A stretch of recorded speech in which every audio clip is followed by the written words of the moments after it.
Well, good evening, everybody, and welcome to the third annual SSRP Symposium.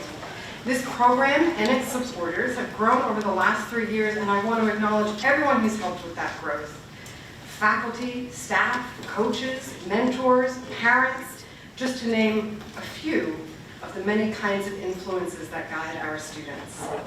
This program has produced in its graduates character and conviction. I'm looking at two of them right over there.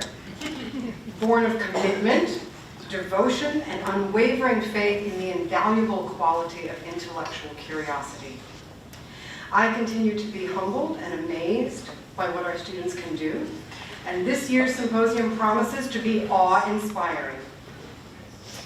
With one exception, I have taught all of these students since 9th grade, and to see their talents showcased in tonight's event makes me profoundly grateful to be part of something that will have far-reaching effects, because I know that they will do great things. To accommodate the size of this year's cohort, we've split the event into 2 evenings. So we'll have our first ever keynote tonight. I mean, now you know we're the real deal. We have a keynote. And the keynote talk will be followed by a brief Q&A, and then a short refreshment break. So if you didn't get a chance to grab something to eat or grab a glass of water, don't worry, there will be time soon. And then after that, our 2 student presenters tonight will give their presentations. I will introduce each of them in turn, and we'll have a Q&A following the second presenter.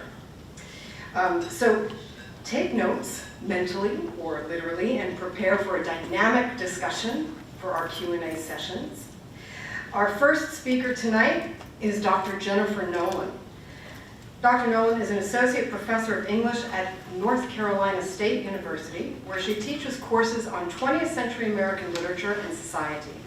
She is a periodical studies scholar whose work has appeared in journals such as Book History, Journal of Modern Periodical Studies, F. Scott Fitzgerald Review, and American Periodicals. And she is co-editor of the complete magazine stories of F. Scott Fitzgerald, 1921 to 1924. She's a proud member of the board of the F. Scott Fitzgerald Society, and very much looking forward to all of the centennial celebrations of the Great Gatsby in 2025. My AP Lang class is having a Gatsby party next week, if you want to get the party started early. I've had the pleasure of meeting Professor Nolan at American literature conferences and seeing her present before. I'm very much looking forward to her talk titled F. Scott Fitzgerald and Jazz Age Mass Media. Dr. Nolan.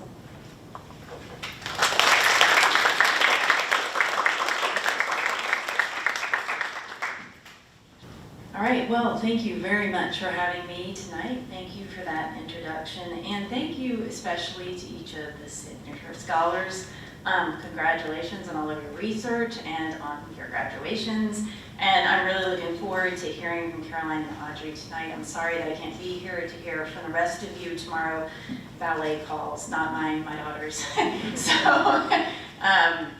But I'm very honored to have been invited to talk, and I'm excited to hear more about and from each of you. As a print culture scholar, I work with material objects from the past, specifically those from 20th century America, and much of my research involves delving into archival materials, the magazines themselves, of which I have brought one to show you, and I'll be returning to this in a little bit. But then also things like letters, the sketches that accompanied the stories that were put in these places, and all other types of paraphernalia.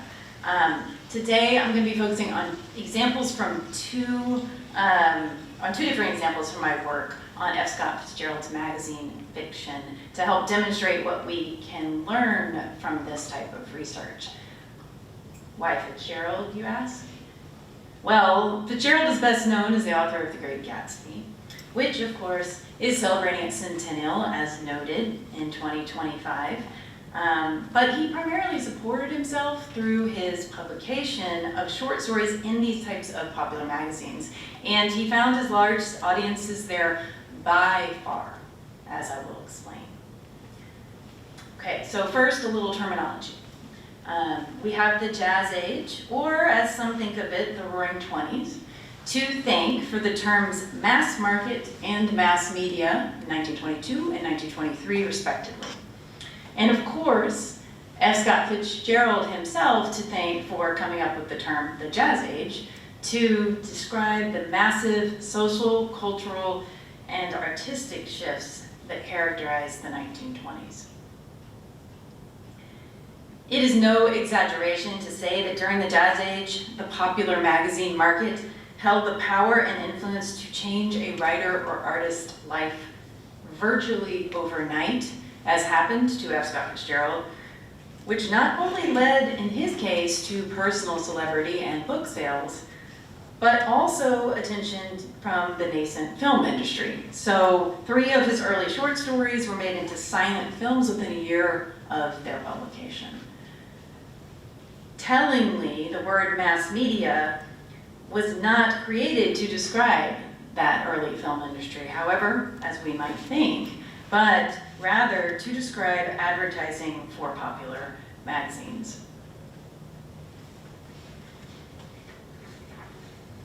In 1920, when Fitzgerald first began publishing in the Saturday Evening Post, which was the most popular magazine of its era, it had a weekly circulation of over 2 million and had reached an estimated 10 million weekly readers by the end of the 1920s. By that point, Fitzgerald was publishing almost exclusively in that magazine. Just to give you a little bit of contrast here, sales of The Great Gatsby in 1925, which is the year, of course, it was published, didn't even reach 25,000. So we're comparing 25,000 to 10 million. So to understand the role of the magazines in Fitzgerald's career and for artists of his era, and I do mean the term artist broadly here because it's not just writers, but it is also visual artists. We're going to see some of their work in just a minute. We must begin with an understanding of what this Jazz Age magazine market was like itself. And this world is really not as far removed as it may first seem, because in some ways the rise of streaming services, with the rise of streaming services, we've returned to a mass communication style that's more reminiscent of the Jazz Age than the network era that came in between. So what do I mean by that? Well, much like our streaming services today, families would subscribe to magazines like the Saturday Evening Post, which were full of different types of materials. So of course we have fiction. These are 2 of Fitzgerald's early stories and their illustrations, which I will come back to. Also in the same issue, there would be political editorials and nonfiction articles, example there. And of course, the advertisements that paid for all of it. And each of these different types of features appealed to different members of the household who shared their magazines, much like we do our Netflix passwords don't tell Netflix. So, for example, somebody might get it because they want to read the mystery that's being published serially each, in several different issues. Somebody else might really like Fitzgerald's fiction and be getting it because they want to be reading the Flapper stories that he's publishing in the early 1920s. Somebody else might really want to be reading the political editorials. And everybody is approaching it for their own reasons, reading the parts that they want, not looking at the other parts, just like we do with Netflix, right? Like not everybody watches the same thing or any of those streaming services. And just as we now have a plethora of viewing options and streaming services to appeal to different audiences, Jazz Age readers not only had their pick of content, but also an array of magazines from which to find their entertainment. This slide includes every magazine that Fitzgerald published in during the Jazz Age. Not each copy, but each magazine. Or to center him as scaled to indicate the influence of each in Fitzgerald's career during this period. So the magazines on the right there are the ones where he published 1 or 2 times, and the Saturday Evening Post on the left there, he had 33 stories that appeared there by the end of 1929. At which time he was paid the remarkable sum of $4,000 a story. Ask any creative writer now, and they would be thrilled to get $4,000 in today's terms for a story. If we want to put that $4,000 in today's money, that's a little more like $73,000. So just to give you a sense of how many people were reading this and also how well he and others were being paid to put their work here. So unlike today, where we encounter Fitzgerald short stories in a book of other stories, perhaps, or an anthology of American literature, if you're reading it for a class, that is surrounded by primarily other stories, right? Most of Fitzgerald's readers found his stories surrounded by other materials that both directly and indirectly shaped the way that they were understood. Stories published in magazines in this era, as I've said before, were accompanied by illustrations that were created to interpret and represent different scenes in the story.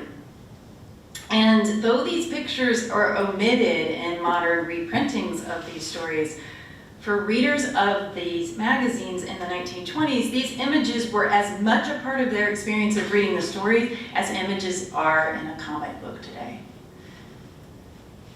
So a little bit about illustration. The first part of this will focus on what's happening there. In 1923, the editors of the Saturday Evening Post put together a booklet outlining the philosophies and editorial policies of the magazine. Among the topics that were covered was a chapter on illustration's part in selling the Post, which begins with the assertion that, quote, an illustration in its most practical function is an advanced salesman of the text.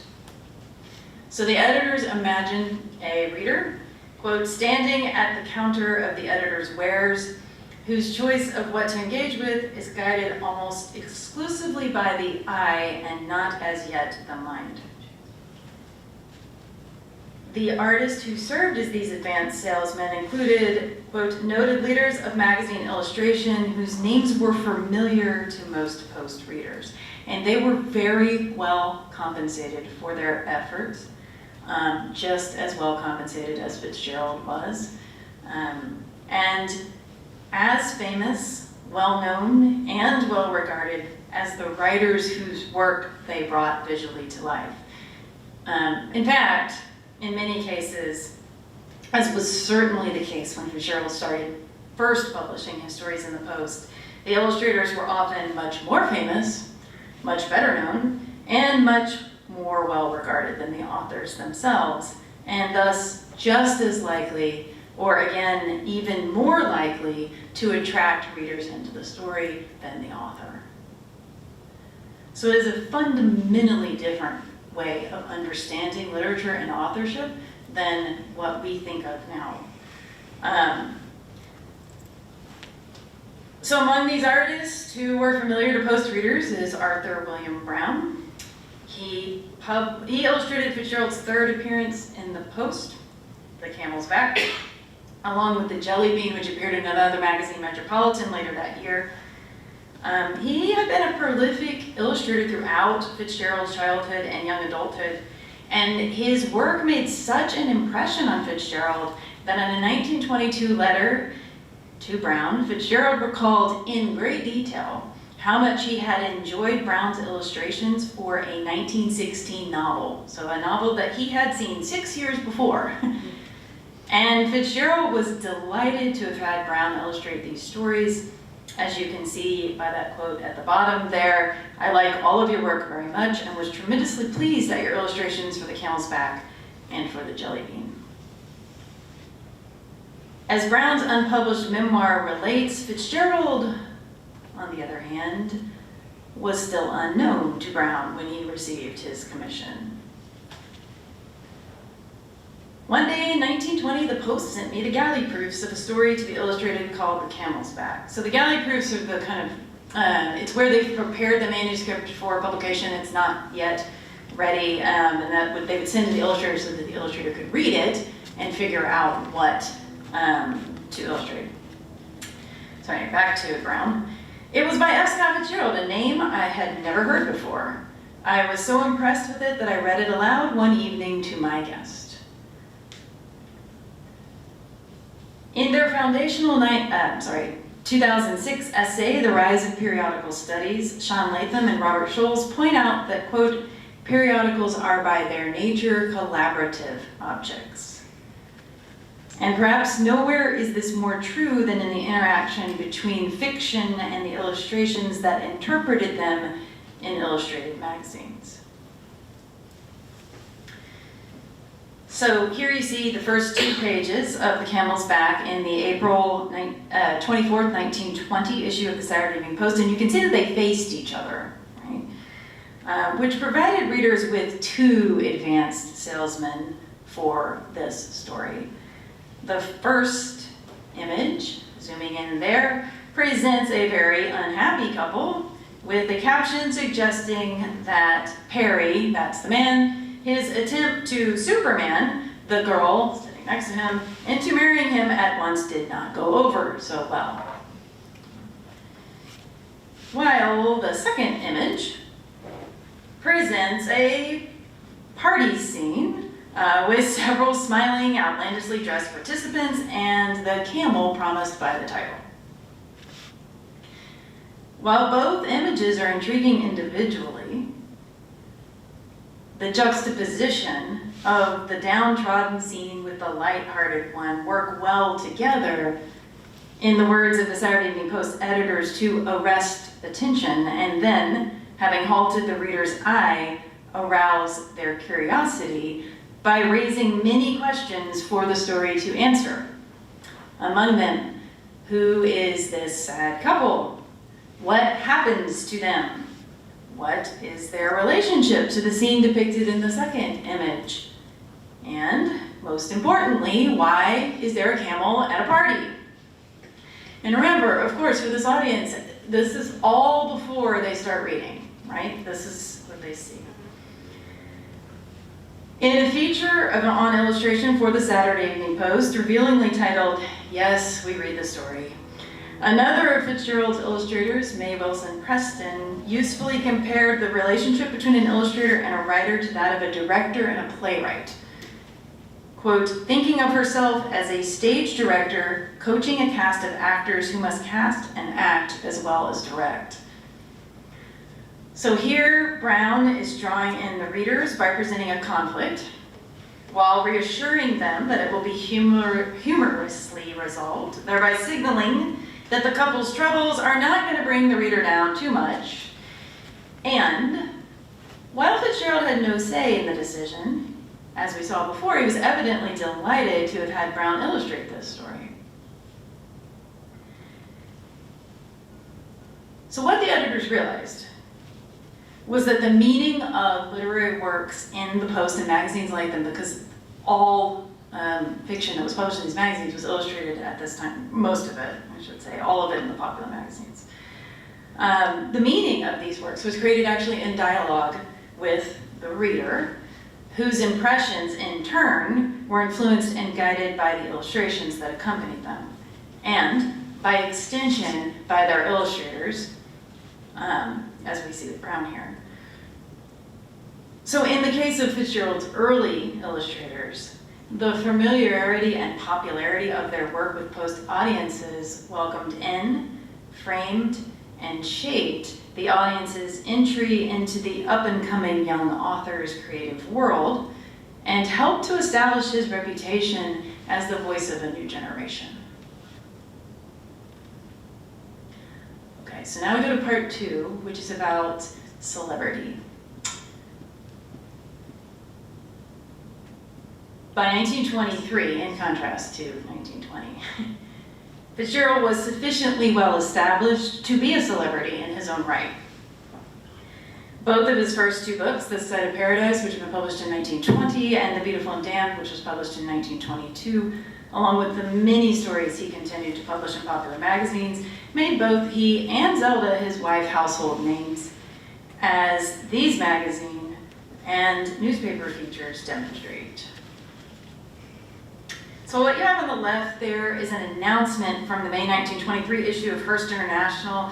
That is a famous portrait by Alfred Cheney Johnston, which emphasizes Fitzgerald's status as, and I've pulled out some of the quotes from the text that they had below it. So they called him the best loved author of the younger generation. And they said his stories are to young people of this generation what O. Henry was to the last.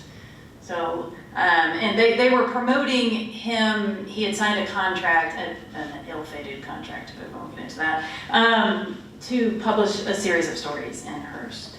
And the one on the right there is an example of the many newspaper articles featuring Fitzgerald's opinion about all variety of things. So that one, apparently, what he thinks about his wife, who is cited as being the original model for the flapper. And there are just tons and tons of this. I mean, I pulled out one, but there's a whole lot. So that same year, that is 1923, he wrote a story called Rags Martin Jones and the Prince of Wales, in which he considers and makes fun of what it means to be a celebrity in this new area of mass media. Because remember, this is new, that you can be an international celebrity on the scale that he was. So I'm going to take a pause and say, I understand that this story is going to be unfamiliar to you, because it's unfamiliar to most people, but I'm provide enough of a recap to get you through and to be able to see what's happening here.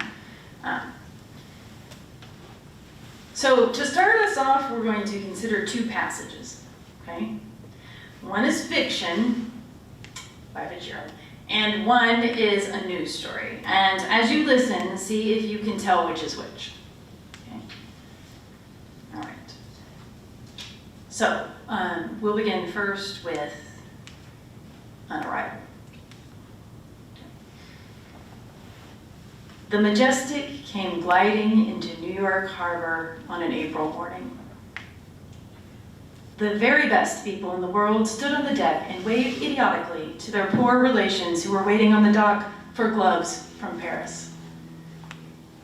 Before long, a great toboggan had connected the Majestic with the North American continent, and the ship began to disgorge these very best people in the world, who turned out to be movie queens, missionaries, retired jewelers, British authors, musical comedy twins, the Duchess Manzini, Nate Goldberg, and needless to add, Lord and Lady Thingamabob of Thingamabob Manor.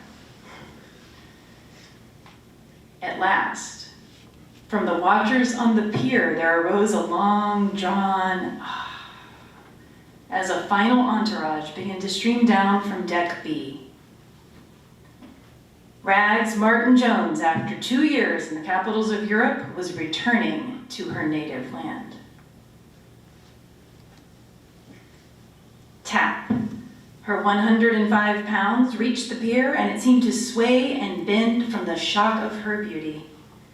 A few porters fainted. A large, sentimental shark, which had followed the ship across, made a despairing leap to see her once more, and then dove, broken-hearted, back into the deep sea. Rags Martin Jones had come home. Okay, and now, a departure. Right. The Renown weighed anchor off 86th Street, Manhattan at 2:30 o'clock. As the huge propellers began to churn the blue waters of the North River into a white foam, the Prince passenger began climbing the rope ladder leading to the fighting top. The big fighting ship began to turn her nose toward the sea, and Edward Albert removed his white naval cap and waved it toward Manhattan shore, where thousands crowded Riverside Park from 96th Street to 79th Street. Many more lined Riverside Drive, and hundreds crowded about the base of the Soldiers and Sailors Monument. As the slight figure was seen waving his au revoir to the city, a cheer commenced, swelled, and was lost in the roar of the boom of gun salutes from the United States ships Delaware and Columbia. The last acts of the prince before quitting New York were typical of the spirit of democracy he had exhibited since his arrival here. The renown's engines, already tuning up for moving, were ordered stopped. The prince wished to hear a New York policeman sing. Patrolman Howard Smith was carried to the forward deck and saying, "Dear old pal of mine, and I hear you calling me," while the heir to the throne held the sheets of music. So, as you've probably figured out, the first passage is from the beginning of F. Scott Fitzgerald's story, Rags Martin Jones and the Prince of Wales, which was published in the July 1924 issue of McCall's. Incidentally, or perhaps not, the same month that Edward, the actual Prince of Wales, announced his second visit to the United States. And for those of you who watch The Crown, yes, it's that Edward, the one who abdicated the throne, right? Okay.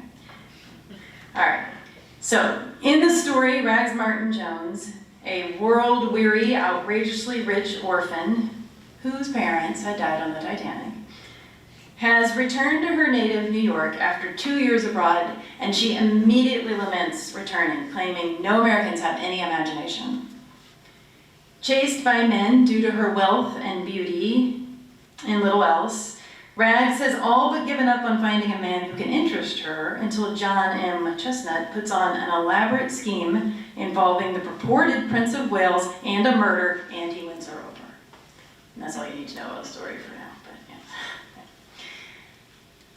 So the second passage is from a news story. It appeared in the Brooklyn Daily Eagle.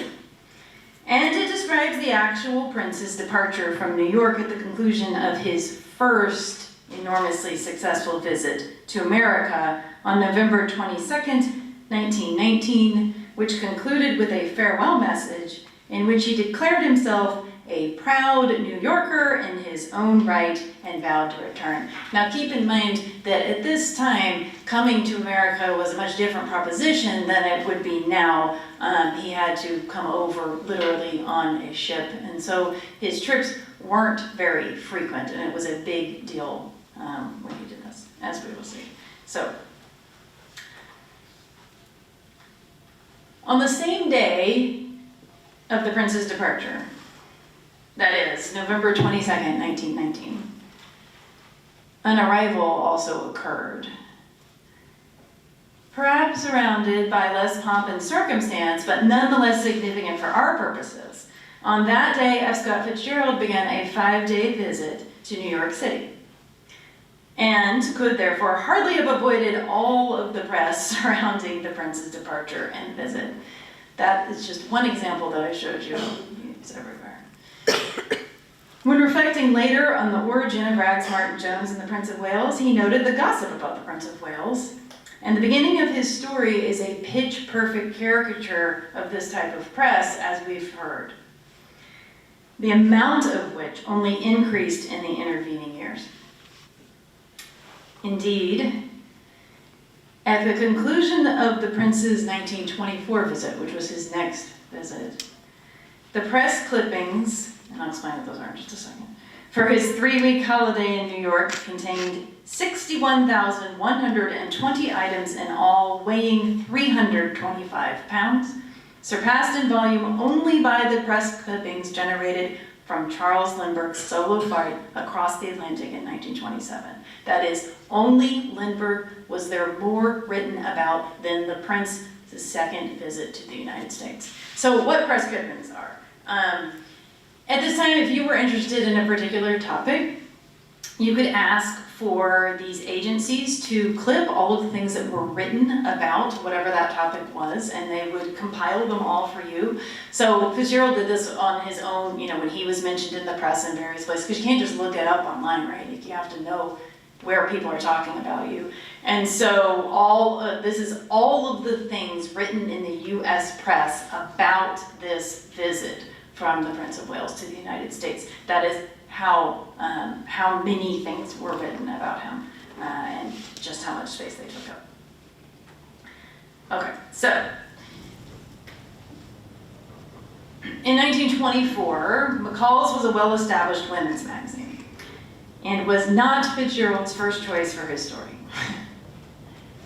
However, for reasons that I will make clear, it ended up being exactly the right place for this story about the nature of celebrity. Through a confluence of events, including the aforementioned Prince of Wales' decision to return to America in the fall of 1924, McCall's had a cluster of Prince of Wales related items that were published in the 6 months between June of 24 and January of 25. So the first of these, which was really, it was largely a fluff piece about the prince's athleticism, appeared a month before Fitzgerald's story, and it promised to share information about Europe's most attractive man gleaned from a rare talk for publication with an American. So that's the month before the story. So according to McCall's, the success of this interview caused, quote, a great deal of comment everywhere, and therefore prompted a pair of portraits to be published in the September and October issues. Beginning, notably, the same month as the prince's second visit. And these were written by one of the prince's inner circle. His name was Major Frank E. Varney, and they purported to provide, quote, the most intimate picture yet given in print. Beginning somewhat combatively, and with impressive alliteration, in the first installment, Varney warns the reader not to expect, quote, the revelations of a peeping Tom acquaintance of the prince or the paragraphs of a sleuth journalist with a paramount passion for prying into the prince's privacy. Okay, I did it. And this is a theme that he returns to again and again throughout these pieces. So he just seems very irritated that he's doing this. Telling us in October not to, quote, expect snappy paragraphs describing the prince's matrimonial intentions or into which color eyes he prefers looking and whose eyes they are. So the link that runs throughout all of these stories is how simultaneously hungry American audiences were for any bit of information about the Prince of Wales. And how little is revealed in any of them. Which is precisely what makes Rags Martin Jones and the Prince of Wales such a brilliant satire. All of these materials serve to reinforce Fitzgerald's point about the nature of celebrity in this new age of mass media. As Ted Powell argues, quote, Edward was one of the superstars of America's first age of media celebrity, which we see exemplified in the image on the left here. That was originally printed in the magazine Vanity Fair, and then it was reprinted in Miguel Covarrubias's facetiously titled 1925 book of caricatures, The Prince of Wales and Other Famous Americans, which tells us, and of course knowing what happened to him later makes that even funnier. But Powell continues talking about the prince. In America, his personality overshadowed the monarchy of which he was a part. It existed in the realm of celebrity like a movie star's, detached from reality. In Rags Martin Jones, Fitzgerald has created the female equivalent of the actual Prince of Wales. And Powell's description of the prince, which is in the middle there, holds equally true of her. Glamorous and stylish, familiar yet unattainable, she was above all a media celebrity.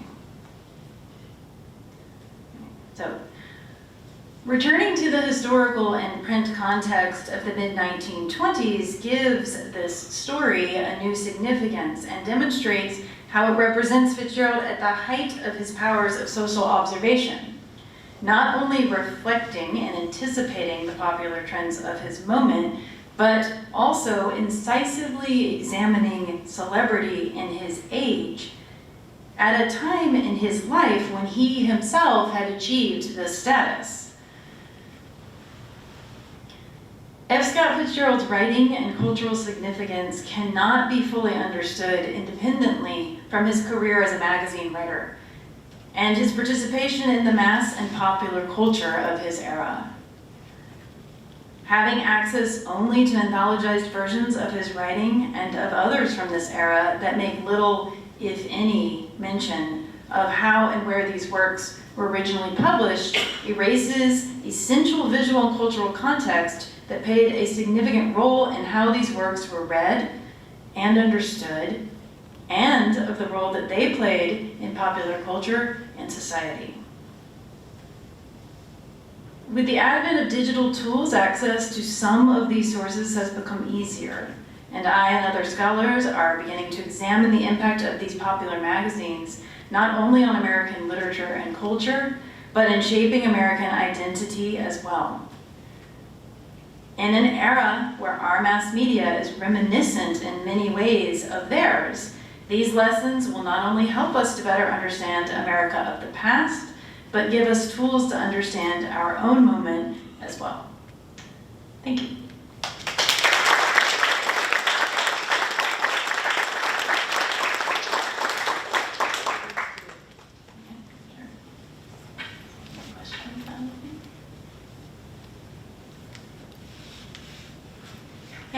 So you were talking about before with like how the illustrator was paid in premium as well as the author, and they were treated with as much, if not more, reverence. If that was the case, then why were, like, as in a lot of the publishings that you put up, why was their name significantly smaller than the author's? Depends on the well, it's because it's the author's story, right, that's being illustrated there. So the editors recognized that there were people who, if you look through a lot of these, you start to be able to identify who has drawn something even if you don't see their name, right? Because you become familiar with how a certain person illustrates. So in many ways, their art identifies them before their name does. And the artwork, as you can see, is much bigger, right, than the author's name there. And so I think what the editors were recognizing is that a lot of people are going to just be looking at the visual first before they look at anything textual. And that is going to be the thing that either, or one of the things that makes them decide, yes, I'm going to pick this up and read it, or no, that doesn't really interest me at this point. Does that make sense? Yeah. Yeah. Yeah. So you sort of demonstrated to us how Fitzgerald and others' short stories can't really be fully understood when published in anthologies outside of their historical context. What would a modern-day republishing of, say, Fitzgerald's stories look like if it were to acknowledge this context? Like, would it be side-by-side newspaper and the story, or what should something like that look like in your view? So this is one of the central questions and frustrations of people who do my type of work, because of course it's not realistic to reprint an entire magazine, and even were you to do that, you are erasing important evidence from the magazine as a whole, the network that the magazine creates each week, right? Because the readers would get it each week and they would understand this type of content occurs in this type of magazine and these are my expectations for going into this. We just can't recreate that. Each one of the issues by the end of the 1920s would be almost 300 pages long. So what do, right? I mean, you have to make choices about how to do that. And some of what we're trying to do is giving some taste of it. So in the edition that I've recently published, that's part of a series on his short fiction, we're including the full layout, including facing pages for at least one story that is in each of those, so that at least you can get some kind of sense of what it looked like, the way that it was laid out. Now that is still not the same, right? One very important reason that it's not is that this is how big the Saturday Evening Post was. And they're never going to let me publish an edition of anything that is this size. So the artwork in here is the detail that you can see is very different. Digital tools offer some ways to think about this as well. But really what it comes down to is editorial decisions about what are we prioritizing. So for prioritizing Fitzgerald, are we going to, what can we include to help them understand his context that maybe isn't everything but is something, right? That gives us a little bit more. Introductory materials can do that as well. Ways to link some of the digital archives, but that in itself is complicated because, for example, the Saturday Evening Post archive is owned by the Saturday Evening Post, and so you have to pay if you want to go and look at it. So it's not just openly accessible except for the stuff that's in the public domain, and a lot of the stuff that's in the public domain is made from microfilms, which means the images are very hard to see and don't give you a sense of what they actually looked like in the magazine. So essentially, you have stumbled upon the great, the great difficulty here, and one of the things that we are constantly thinking about. Like what are the best ways to do this? How can we at least give some taste of this? Because we can't do it all, right? Yeah. So what you mean to say is we can't recreate the past? Right. But of Of course you can. Yeah. So you mentioned how well compensated Fitzgerald and presumably other authors and artists in these magazines were. What would you say was the dynamic between the magazine and authors like Fitzgerald?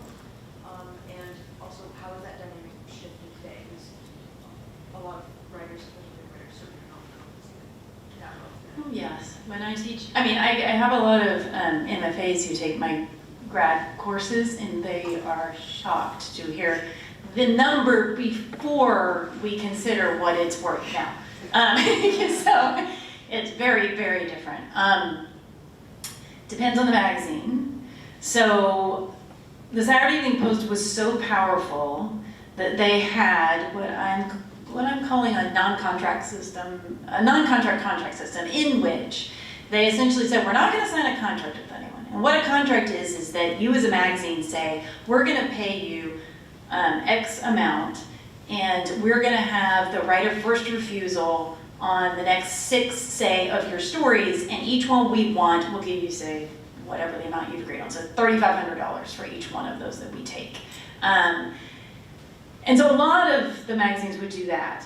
And that, in fact, is what this was meant to advertise, that he had signed a contract with Hearst International for the next 6 of his stories.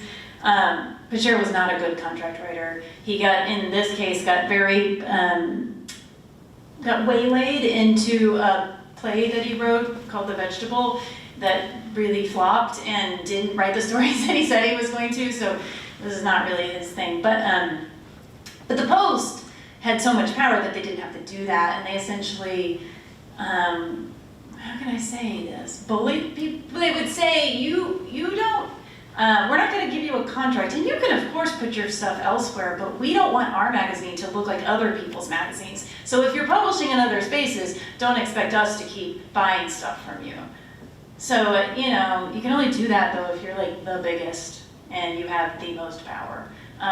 Otherwise, they have to work with you a little bit more, I think. So yeah, they would do this. Now with the illustrators was a little bit different. People like Norman Rockwell, who some of you may have heard of, there's a Rockwell, that's him. He did his covers almost exclusively for the Post. That visual iconography became very associated. So J.C. Lindecker is another one with the Post. They only would publish in those spaces because it is becomes so associated with that. It's a little bit different there. But someone like Brown, the illustrator, who was a millionaire before the stock market crashed, and he was putting his art in different places too, and was being paid just as well. In fact, there's a Hemingway story in the mid-1930s, so a little bit past this, where both Hemingway and the artist, who's a guy named Dean Cornwell, published a story in Cosmopolitan. They were each paid $6,000. There's $12,000 just for the art and the story. So, yeah. Does that answer that? Okay. Yes? Was there a difference in the accessibility of his magazine publications and like actual print novels? Did that impact like his audience or the lack of faith that he had like, at the beginning of his career? So the magazine market, I focused here on the popular magazines. The magazine market was actually a broad spectrum. So on the far end, you would have the little magazines, which is where a lot of the high modernist stuff is published, things like T.S. Eliot. And often those had a readership of 200 or 300 people. So in terms of the money we're talking about, obviously, none of that's there. On the other end, you have the pulp magazines. So that's where you're publishing things like Dashiell Hammett, right? There's detective stories, things like that. All of this is in the middle.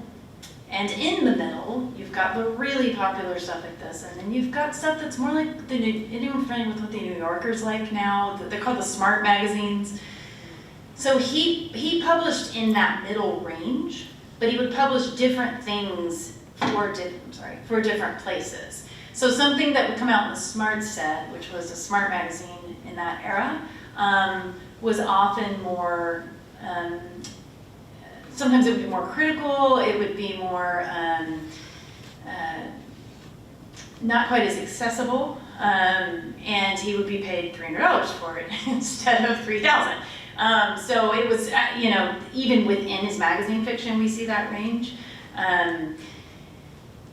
Even the Smart Set, though, had a circulation of 200,000, so it's still being read by a much greater number. Or at least being presumably seen by a much greater number than the novels.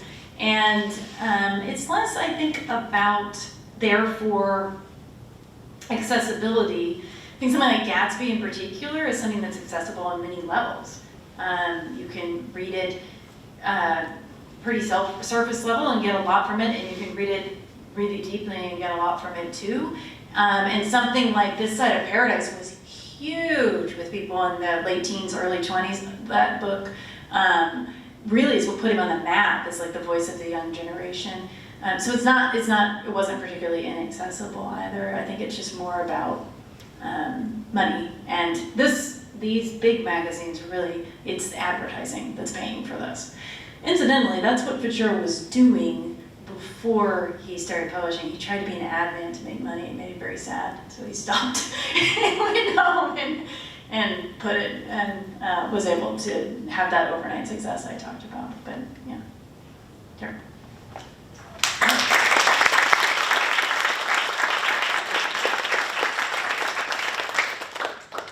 I would like to introduce our next speaker. Audrey Kim has a keen interest in both the arts and the sciences, with a special enthusiasm for the medical field.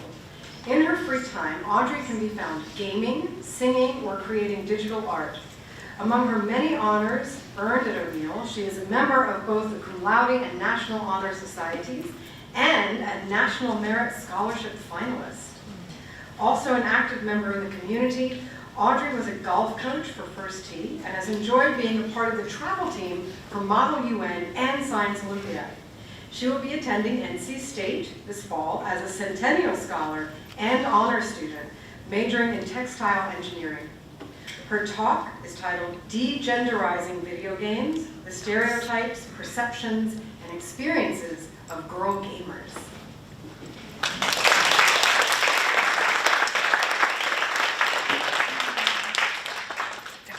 Good evening, everybody. So tonight I will be talking to you all about my paper, which is titled De-Genderizing Video Games, the Stereotypes, Perceptions, and Experiences of Girl Gamers. So just to open, I do want to define degenderizing. I know that it's a term that we don't necessarily use in our day-to-day conversation. And to put it simply, degenderizing is to eliminate reference to a specific gender, whether it occurs in media, words, conversation, or actions. And to clarify why my paper does not offer direct solutions on degenderizing the industry, it acknowledges a lot of the issues that we need to look at in order to move towards that direction. And so just a brief page about my interests. So I've grown up playing video games a lot with my dad and brother. It's been a way for me to connect with my family. They're in the audience today. And then specifically, being a woman in the video game world, I've directly experienced a lot of the behaviors I will be talking about in my presentation today. And then lastly, I do want to bring more attention to video games as a whole, for both the positives it has to offer and the negatives, as I do believe it to be a medium with the potential to be something similar like film or literature as it functions in today's society. However, we do need to address the negatives it has in order to move towards that direction. And so here's just a brief agenda of the topics I'm going over today. We're going to start by looking at the origin of the video gamer stereotype as it applies to men and women, and then the treatment of women in those spheres. Next, we will look at the representation of female characters within video games regarding their character designs. Next, we are going to look at the impact of advertisement of female participation in the video game industry. And then for women who do choose to pursue their dreams, how do they function at video game workplaces? And then lastly, why does this topic matter? So to open, the stereotypes and treatment of women in gaming. And so first, I do want to look at the stereotypes for video gamers. As it occurs in the in the 1980s and 1990s, generally, the image people associate with video gamers are a young Caucasian male living in their mom's basement, not employed, kind of generally a slob. However, that stereotype has changed in recent years, and it's generally more associated with the masculine identity or the masculine group, not necessarily women still. And so I want to attribute that to 3 different areas. I talk about the technology industry in my paper. So with the growth of the technology industry in the 1980s and 1990s, especially with more video games being developed, female involvement was incredibly limited in that sphere. So there is still that persistent belief in that time period where women belong in only the domestic sphere and not necessarily the workforce. So they would be at home, putting dinner on the table, making sure the house was clean when the men came home, whereas men would be going out, working, making money for the family. And so because more men were working within this technology industry, it kind of created this division where women believed that they were not supposed to interact with technology on many levels. So whether there was a computer in the house, there was something that needed to be fixed, that was something to be left for the men since they were experienced with that. They worked with that on a day-to-day basis, and women did not. And furthermore, just looking into mainstream video games that we see on television and esports, they do tend to lean towards masculine qualities rather than feminine. So when you have video games where you're trying to beat another team, it leans into these qualities of domination, winning against one another with skill, competition, often through the use of violence, use of weapons, strength, etc. And that's definitely a far cry from what we see with femininity, which we often think of as warmth, support from one another, being on the sidelines rather than in the front lines. So in that way, we already find ourselves associating this activity with men. And then lastly, generational stereotype reinforcement, which is simply put just the idea that since we have this stereotype originating from the 1980s and 1990s, parents will tell their kids or give them gifts that are kind of in line with the stereotypes. Boys will receive video games for Christmas or their birthdays, whereas girls will receive dolls, books, etc. And so when you have your own kid, often you'll look to what your parents did and just do the same kind of thing. So in this way, the stereotype kind of stays alive through generations. And so this is kind of how we see the image of a gamer as a guy, but then for women who exist in the video game industry, there are still very much stereotypes applied to them as well. And one of the biggest components of that is, one second. One of the biggest components of that stereotype is in regards to their competence. So in general, women are perceived to be less competent at video games compared to men only on the basis of their gender. So regardless of whatever skill they may display within that video game setting, just because of their gender, they will be seen as inferior to men. And so this is one way that people try to justify a lot of the hostility expressed towards women in the video game setting. I know a couple times for me when I've played a video game, just because they recognize that I am a woman, it'll already be a situation where they don't want to play with me because they believe I will be not as good at the game.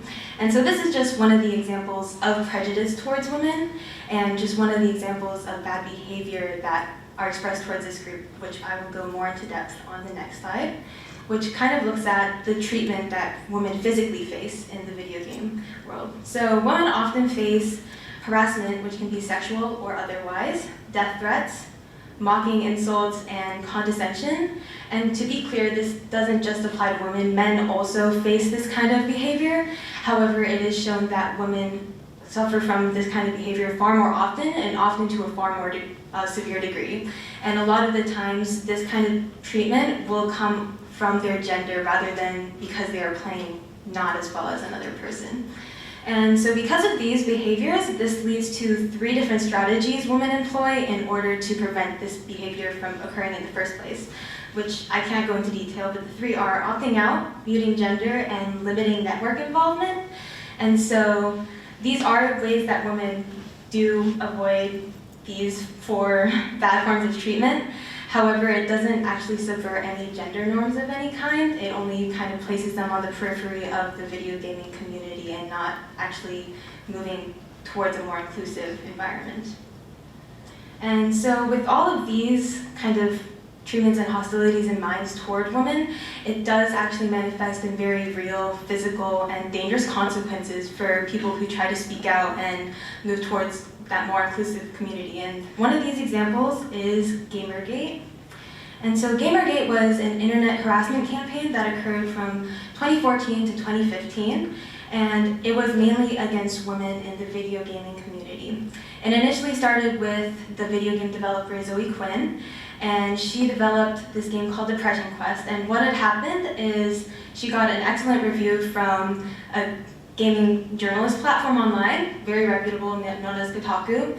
And what had happened is people began accusing her of sleeping with that said journalist in order to receive that good review. So already in the minds of a lot of people who were looking at this game without having even played it, they couldn't believe that a woman could produce a good game.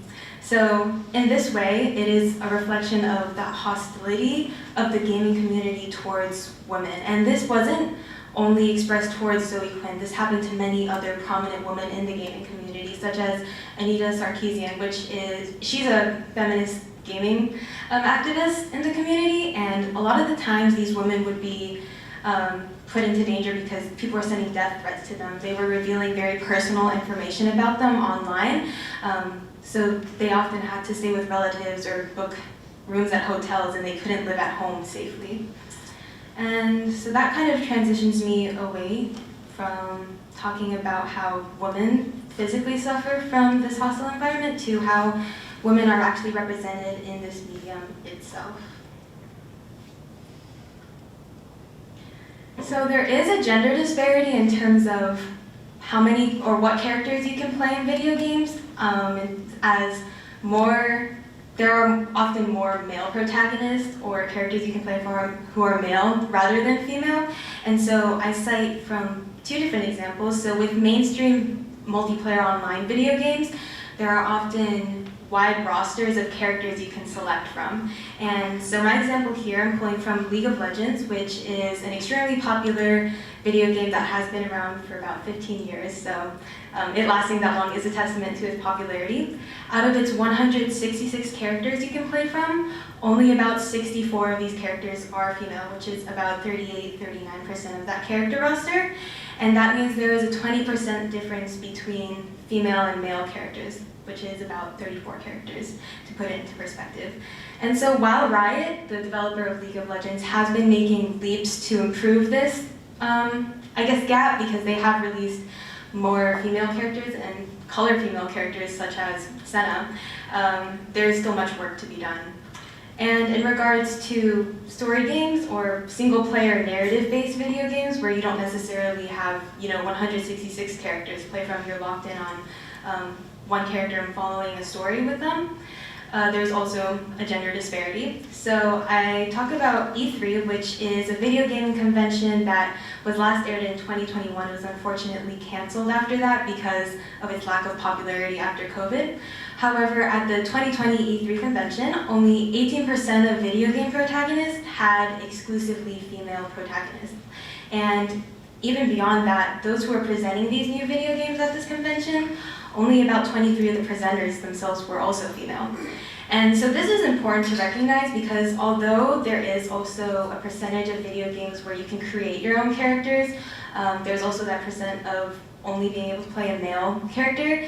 Oftentimes in a lot of media, we want to see ourselves in those characters. And I think a lot of times when we pick up books or read a movie or watch a movie, we watch it based on whether we can relate to this character.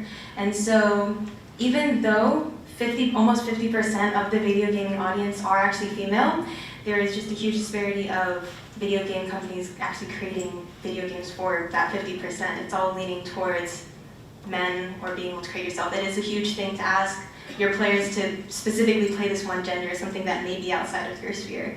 So there's that gender disparity, and then there's also a there is basically less unique character design for a lot of female characters as well. So I want to talk about same-face syndrome, which exists not in just the video gaming community, but in art in general. So this is basically when characters lack unique design and they all kind of begin to look the same. They don't have any defining features. And so what happens to a lot of women portrayed in video games is that they'll be portrayed as very conventionally attractive, right? So they'll have slim bodies, V-shaped necklines, or jawlines, heart-shaped lips, almond eyes, etc. I can go on and on. They all begin to look very similar. And so this four picture I have on the slide right here, they also come from League of Legends. These are 4 different champions. But can you tell the difference between any of them? Not really. They all look practically the same. So this is just one of the examples in that game specifically of female champions having no differentiating features between them. They all look extremely similar. So not only does this occur on the physical level for female character design, but it also occurs for the personality tropes we see. So female characters will often lean into very specific tropes, such as, the sexy character. I'm sure we can all think of Lara Croft from Tomb Raider. She is one of the most prominent female gaming figures. However, she is a sexy character at the very end of the day. And then there's also like that cute trope, that nerdy scientist, or that hyper-feminine princess or tomboy. So you very rarely see a lot of nuance, or a lot of the most famous video gaming characters we can think of who are female tend to be in line with one of these tropes. And so, just besides how women are portrayed in video games and are treated, female participation is also impacted by how these video games are advertised to a lot of its audiences. Whoops, sorry. So I want to talk about the effects of violent marketing on women because video games tend to use a lot of violence in their trailers and their advertisements, especially just mainstream ones, because as we know with first-person shooters, the concept itself is rather violent. You're trying to eliminate another player, whether it's through the means of a lethal weapon or magical abilities, and so that is just generally very common with video games, and one of the examples I cite would be Hitmen, especially with sexualized violence, because throughout their advertisements, they will often portray a murdered woman in the nude, on their bed in a bathtub, whereas men in that series have never been portrayed in the nude or sexualized as such. And so it's very interesting that women are only affected by this, and it actually impacts the way that women will perceive these video games and how they want to interact with it, because according to a study I found on the impact of violent advertisement for women, men actually responded far more positively to advertisements containing violence or sexualized violence compared to women who responded far less positively. And I have written here that women will turn away from video games when they see themselves or women portrayed in such a disparaging manner. However, I think that applies to much of anyone. Whenever you see a part of yourself and identity portrayed in media in a negative light, you will be far less likely to engage with that piece of media. And so it goes just beyond violent marketing though, because the products that are released in video games, particularly in the 1990s and 1980s, less so these days, however it still exists, the products that are released are extremely gendered, and the advertisements, again, are gendered. So this is a console, the picture that might be familiar to more of you guys. This was the Game Boy, released in 1989, and it's in the name Game Boy. It's not a Game Girl or just a general game console for everyone. And people may think like, oh, it's just a name. It's not that deep. However, it does say a lot about what video game companies were thinking and how women will kind of look at that. If you're a girl and you're looking at this console and it's like, oh, Game Boy. That's not for me, that's for my brother. So it definitely does have an impact on how these products are perceived and which audience groups they're made for. And furthermore, when there were video games created for women, they would be based on the stereotypes of what developers thought women should or would like. And so this kind of applies to fashion and makeup games that are advertised. We tend to associate that with something women or young girls should play, or cooking games. And so one of the other examples I kind of look at from 1987, Nintendo tried to release a knitting game. It was called the Nintendo Knitting Machine. It sounds really exciting, doesn't it? Super exciting. So they kind of released this in mind for like young women. They were like, this is something they would like, right? Doing a domestic chore as an 8-year-old, which definitely wasn't the case because women do want to play adventure games and do a lot of the things that men get to play rather than these makeup, fashion, cooking, knitting games. So yeah, a lot of these products do tend to be gendered and skewed more towards men in that regard. And so now I kind of want to put my focus more towards, again, those women who do decide to pursue their dreams. They have a passion in video games, so they go out into the workforce and join a big company. So what is life like for them at these companies? My conclusion is it's not good.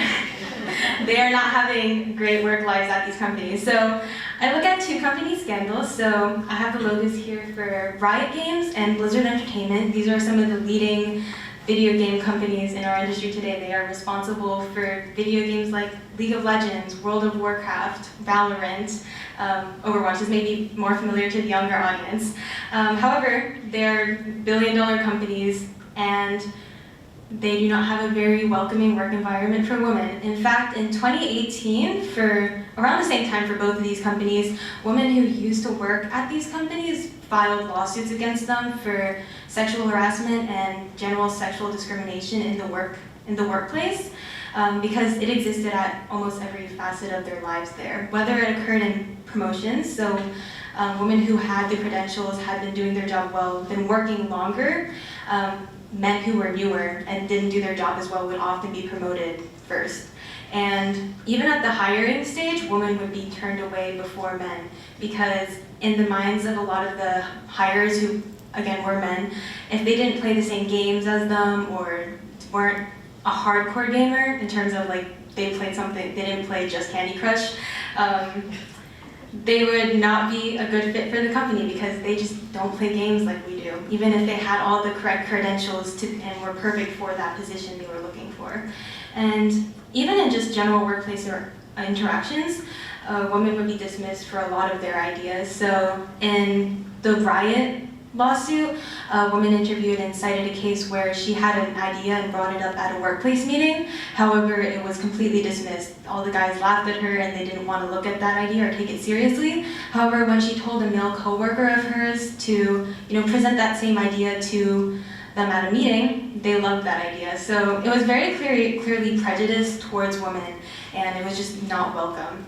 And in general, they were also sexually harassed on many levels. Blizzard Entertainment specifically had a lot of like on-the-shift drinking parties, and there were situations where men would pass around emails ranking how pretty a woman looked, and it would just kind of go on and on. So They recently settled, and Riot had to pay like $100 million to these women who left their company back in 2022, 2021. So these are all very recent cases. It's very ironic too, because Riot Games was actually rated to be like in the top 10 best places to work in America.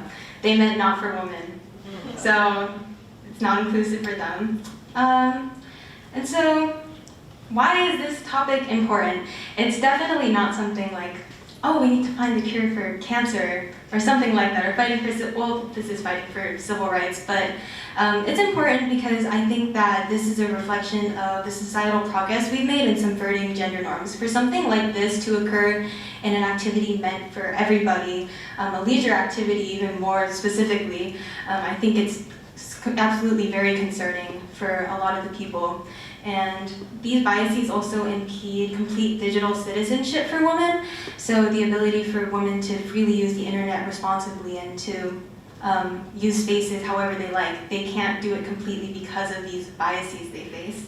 And lastly, I think that recognizing these issues is the first step into improving them. So we need to make these issues known in order to go forward.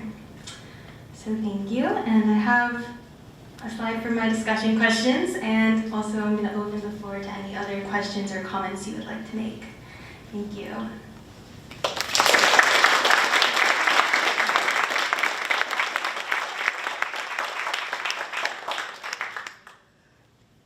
Tyler. So I have a question about games that offer both male and female characters, but one gender is specifically like the default. I specifically love playing Minecraft, so that's what I'm talking about, just for context. I never really go out of my way to pick the female character, especially since the male character is default. But if the roles were reversed and say the female character was the default character, do you think males would like more often or more probably switch to the alternate gender? It's definitely, there's a lot of interesting facets actually to games where you can choose your own characters and which gender you get to play. So just regarding that question, for me, it's definitely like I would go out of my way to choose a female character if it was, you know, like it was a reverse situation, because personally I want to place myself in a character where I can relate to the most. You know, I don't want to be playing Steve, I want to play Alex. So I think on that level, lots of people would switch because they just find that they're more related or closely tied to a specific gender. However, in a lot of other games, people will go out of their way to choose different genders based on a variety of factors. So for people who play competitively and,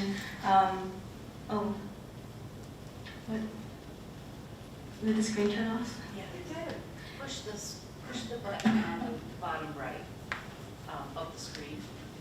The one that's flashing.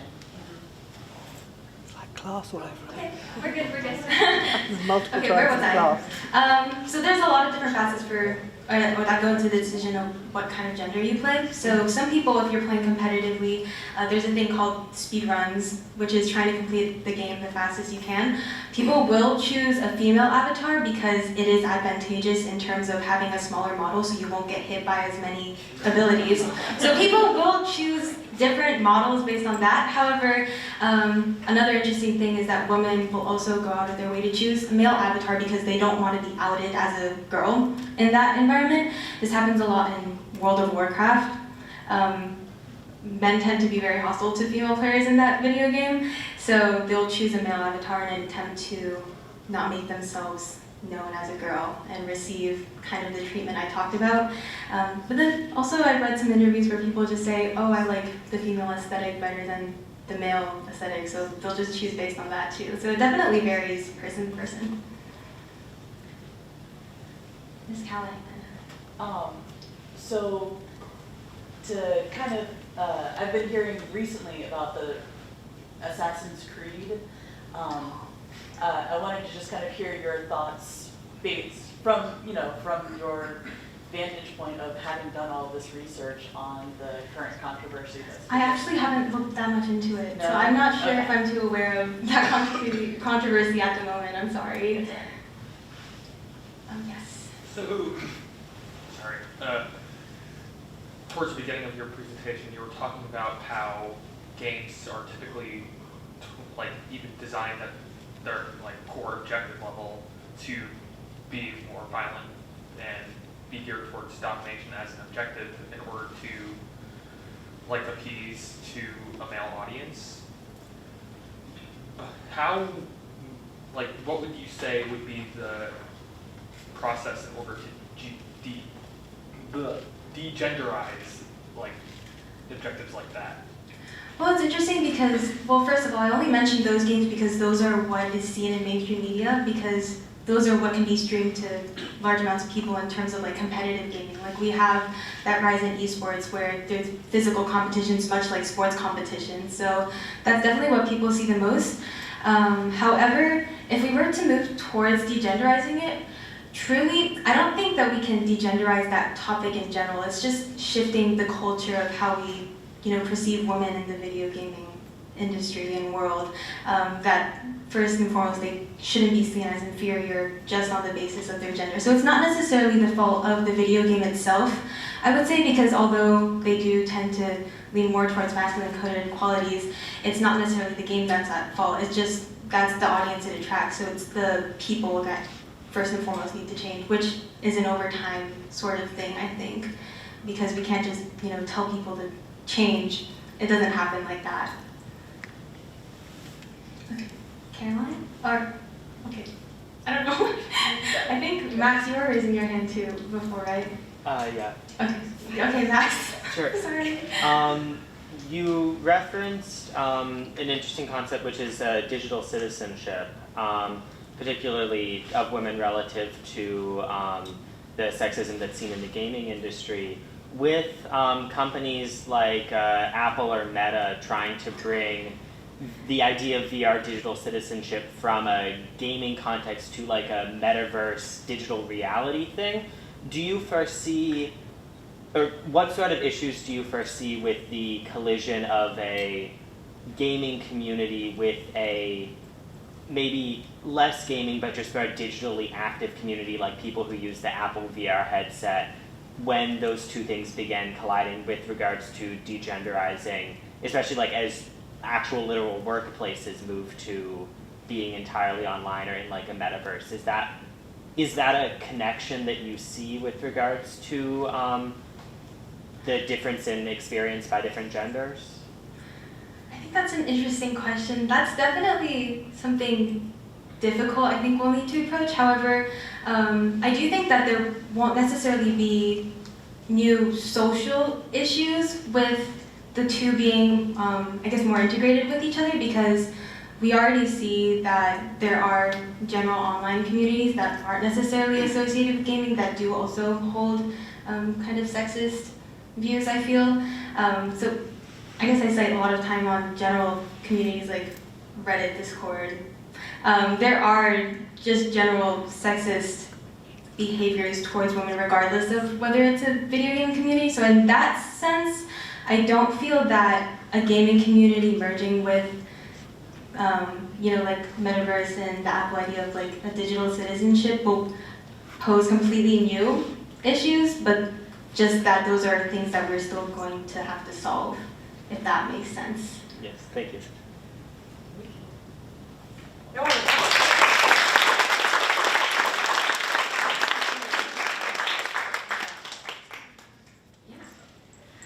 Thanks, Audrey.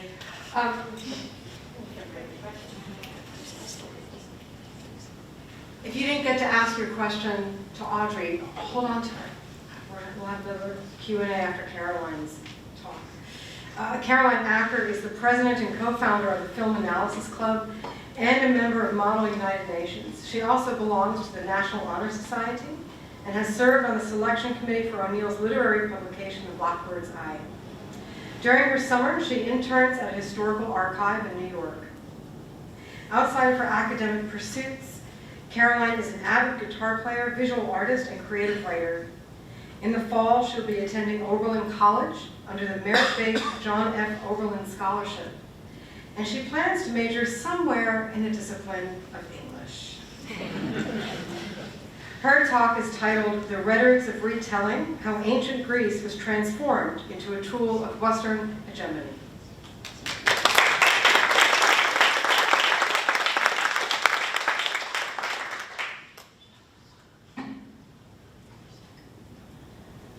Hi. So, my research for the past 2 years in SSRP has centered on the rhetorics of retelling. Essentially, the layers of retelling of ancient Greek civilization, culture, mythology, etc., that we filtered through to reach us in the modern day, especially as these retellings are influenced by political and rhetorical and ideological factors, specifically as they relate to upholding Western hegemony. So ancient Greece is, and I truly cannot overstate this, literally everywhere in our society. Even the name of this event itself, Symposium, comes from the ancient Greek Symposium, which was a very similar event centered on intellectual discussion. However, the ancient Greek Symposium involved a good deal more alcohol and a good deal less formality than the one we have going on here. Just in case there was any issues of how similar they were. So everything from our etymology to how much of our modern English language is stemmed from the ancient Greek language and our writing systems, to naming systems in our academia, things like astronomy, the names of constellations, stars, planets, to things like architecture. If any of you have been to Washington, D.C., or just know what the U.S. Capitol building looks like, it's very, very heavily inspired by ancient Greek architecture. And this ubiquity of ancient Greece in our society is symptomatic of a very implicit idea we tend to have in the West about ancient Greece, which is this idea of sharing some sort of cultural or intellectual heritage with ancient Greece. I'm sure you've all heard the phrase, ancient Greece is the foundation of Western civilization. It's everywhere in our history classes. But this statement is one that is very deeply entrenched in political discourse. So this is a map of ancient Greek settlement in the Archaic period, so before ancient Greece very deeply expanded in, continentally with people like Alexander the Great. But even at this early stage of settlement, ancient Greece was incredibly intercultural. The Mediterranean is an intersection point of Europe, Asia, and Africa. It was by no means homogeneous or purely European or purely white as we would think of it today. Further, this idea that ancient Greece as the foundation of Western civilization, this idea of claiming essentially an exclusive cultural claim to ancient Greece, when places like Western Asia or North Africa would have just as much of that sort of claim to that heritage or to that proximity.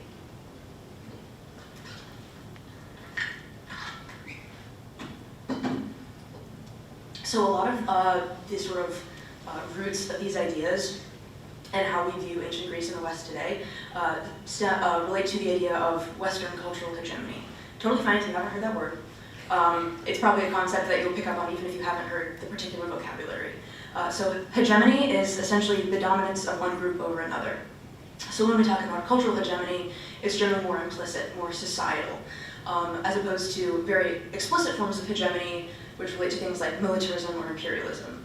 However, cultural hegemony often has a very explicit history of those more military and more violent histories. In the case of the West, we talk about its cultural hegemony when we think of the ways we conceptualize history, the narratives we apply to history and civilization and the development and the enlightenment of civilizations. And when we talk about the cultural hegemony of the West, it is heavily influenced by the legacy of Western imperialism. So I'm looking at these ideas of ancient Greek retellings through three major time periods. In the Middle Ages, and how Greek myth was domesticated into Christian society, neoclassicism, which was in the early modern period, and the role of art history in conceptualizing ancient Greece, and then finally in modern Greece, and essentially the consequences of these layers of retelling on the modern Greek state. So to begin with the Middle Ages, we're starting with a little bit of a trivia game. So, which of these ideas about ancient Greece was believed by medieval scholars? One, that ancient Greek mythology was derivative of Christian history, essentially that it was stolen from Christian history, that ancient Greek oracles predicted the birth of Jesus Christ, or that Greek religion truly worshipped the Christian God. I'll give you a little bit of time to think about it.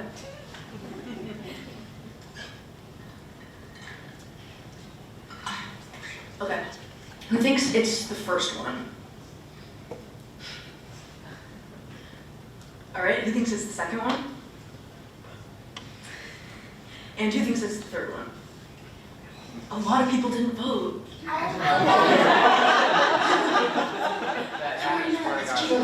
always have All of the above. All of the above. It was a trick question. So you just got the presentation. Yeah, they're cheating. Yeah, so these were all ideas that were very deeply accepted by medieval scholarship, specifically, obviously, Christian scholarship in the medieval period.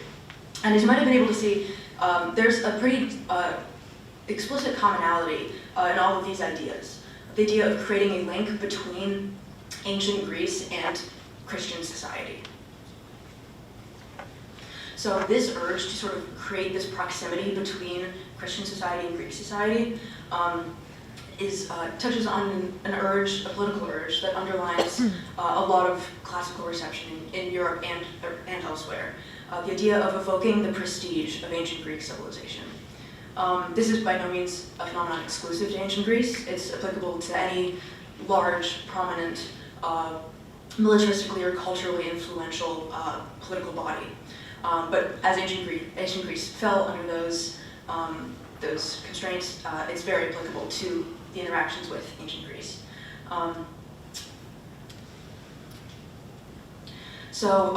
The primary tool used to create these links between Christian mythologies and Greek mythologies in the medieval period is a theory called euhemerism. Essentially, it's the theory that the Greek gods were deified historical figures.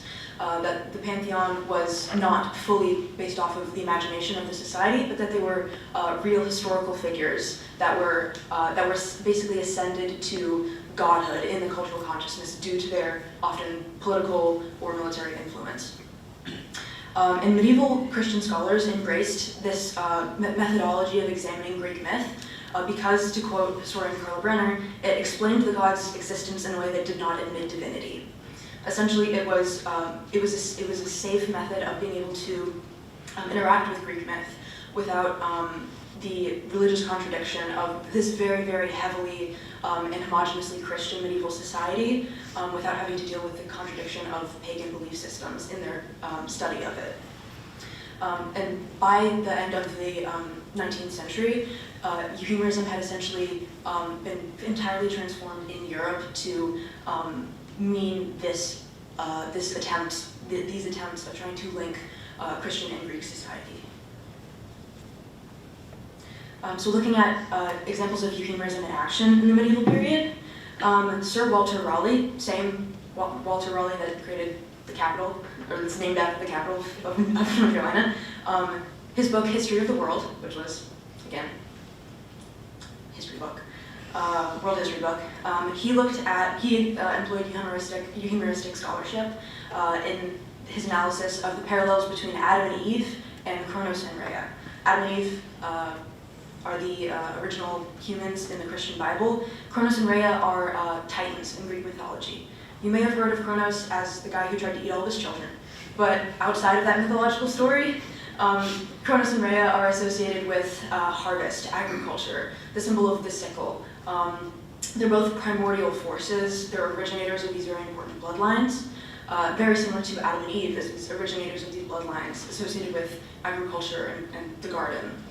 And these connections between Adam and Eve and Kronos and Rhea were not used as evidence of some sort of abstracted spiritual compatibility between the two, but instead used as very explicit historical evidence that Greek mythology was essentially plagiarized from Christian mythologies.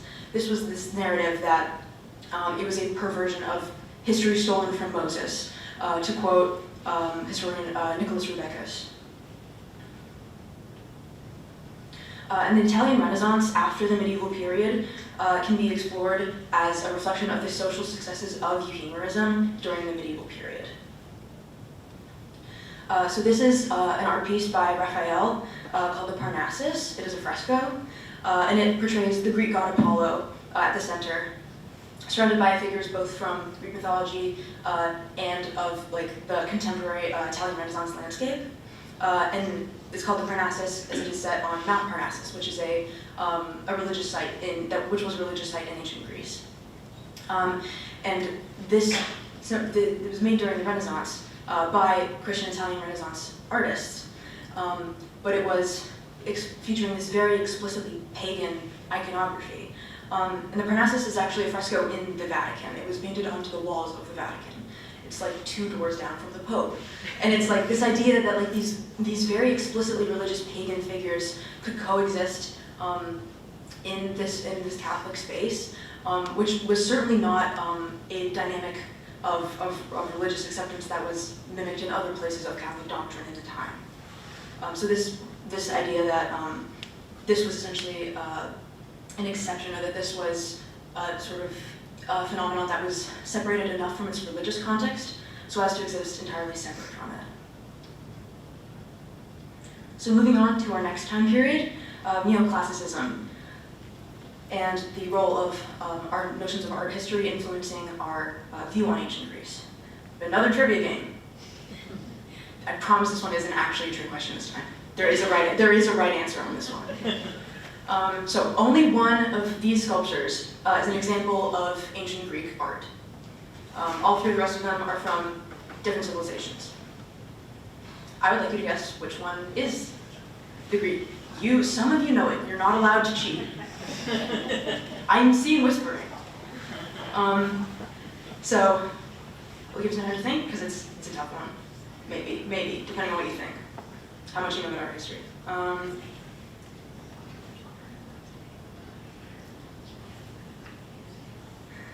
Okay, who thinks it's the first one?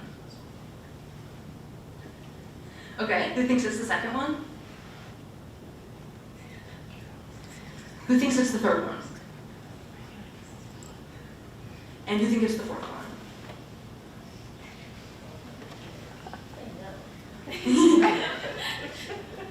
So the first sculpture is from Carthage, which is a North African civilization. The second one, as you may have guessed, is from Egypt. The third one is French. And the fourth one is Greek. In the crowd, how many of you knew that ancient Greek sculptures were painted? Awesome, okay, awesome. That's a lot of people. Well, okay, okay. 2 years in the class together. So these are examples of polychromy. Polychromy is the act of applying multiple colors to, usually in reference to the painting of statues.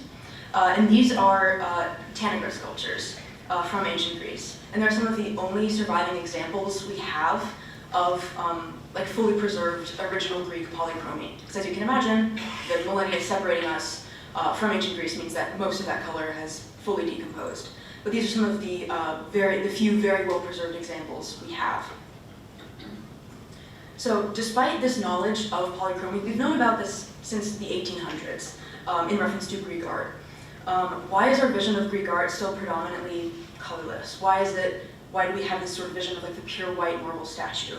Why is this our vision of Greek art, and why does it matter? What does it say about our notions of it and how it reflects in other areas of our society? So these statues are all examples of neoclassical sculpture, which was a dominant cultural and political, artistic and cultural movement especially in Western Europe in the 18th and 19th centuries. It was a movement very heavily inspired by the aesthetics of antiquity, integrated a lot of art history into its existence. So a lot of the birth of neoclassicism is related to the work and life of Johann Joachim Winckelmann, who was a German art historian, and his idealized vision of antiquity in his writings contributed very heavily to this general idealization that sort of defined the neoclassical vision. He described the colorlessness of Greek statue as an intentional artistic choice. He essentially believed that it was an intentional choice to showcase the form of the body, and it reflected rationality, restraint, logic. These notions that were very consciously were not applied to the civilizations surrounding ancient Greece. This idea that the colorlessness of Greek statue was what set them apart from their other neighbors in the Mediterranean, that they painted their sculptures, but ancient Greece was different. They did not do that. He described a noble simplicity and quiet grandeur as the foundational principles of ancient Greek art. And these sort of cultural subtexts of, these subtexts of cultural superiority in Winckelmann's work ended up crystallizing as racial ideologies developed in Europe into very explicit racial meanings applied to the white marble statue. This was present all throughout Europe, but an obviously very concrete example of this was in the Nazi utilization of the ancient Greek sculpture. The body of the sculpture was looked to as inspiration to conceptualize the ideal face and the ideal body. And ancient Greek, the white of ancient Greek sculptures was a very prominent figure in Nazi propaganda. And these associations persist today. White nationalist groups such as Identity Europa still apply these icons of the colorless white marble statue in a lot of their iconography. So within these contexts, archaeologists have recently moved towards recreation of the original polychromy of Greek sculpture. An example up here is the Gods in Color exhibit, which was a touring museum exhibit that was many museums all throughout the world. And there were also similar polychromatic reconstructions that appeared in the Met for a period. So this is an example of a polychromatic reconstruction of a figure of an archer found on a Greek temple. And the polychromatic reconstruction of it is jarring. It's very gaudy. It's got these bright, cramped patterns. It looks like it's wearing nylon tights. Like it looks like it's, it doesn't look like our idea of what antiquity looked like. But these pigments were picked up from pigments. There was not much surviving pigment on this archer itself, but the pigments were drawn from the sculptures found in the exhibition surrounding it. So these pigments, these vivid pigments, were derived from surrounding sculptures. And this pattern on the legs and arms was found through a very scientific technique that I couldn't explain to you if I tried. It's called UV raking, but it's essentially this computerized light like electromagnetic analysis that identified these patterns on the surface of the skin. There's obviously always a level of uncertainty associated with these polychromatic retellings. Just the sheer amount of time that has passed between antiquity and now means that like an entirely certain reconstruction of what these sculptures look like is impossible. But we are able to look to other accounts of poetry or other art forms or other written accounts, in addition to the physical evidence we do have of these sculptures, to recreate what we think they originally looked like. And in a slightly different vein, the polychromy of Greek sculpture as it relates to these racialized subtexts, especially impacted the idea of ancient Greek bronzes. So bronzes were they were also very prominently used as a sculptural material in addition to the marble. It never gained the same sort of iconographic status that marble did. But because of the colorlessness previously associated with antiquity and with the Greek statue and with the Greek body, bronze had sort of been placed in a similar category of the material not having that much weight to the artistry of the sculpture. But these residues found on these two sculptures, called the Griace warrior bronzes, there was evidence found of differing patinas found on the skins of the bronzes. Essentially, this idea that these differing chemicals and differing ratios of these chemicals were applied to the bronzes to achieve differing skin tones. The idea that the patina of the bronze was an intentional polychromatic act, and that it was intentioned to portray darker skin tones through the use of the bronze in its patinas. And this tracks with what we know historically about ancient Greek beauty standards. Darker skin on men was considered the embodiment of masculinity, and heroes from places like the Iliad and the Odyssey and Homeric writings were often described as dark-skinned. So these sorts of polychromatic reconstructions get to an idea that is very core to a lot of my research, which is the idea that when a retelling is integrated deeply enough into a society, the absence of retelling can become a retelling in and of itself. Essentially, the idea that we become so used to this colorless vision of ancient Greek art that when we see, even if it might not be entirely accurate, when we see a vision of it that is far more accurate than the colorless vision, it feels like a retelling. It feels incorrect. Essentially, that's that sort of dynamic at play. And then our final time period, looking into the modern day, and the recent I say modern day, but in some of the slides I talk about like up to the 1800s. But essentially modern Greece and the creation of the modern Greek state and the consequences of these layers of retellings in Europe.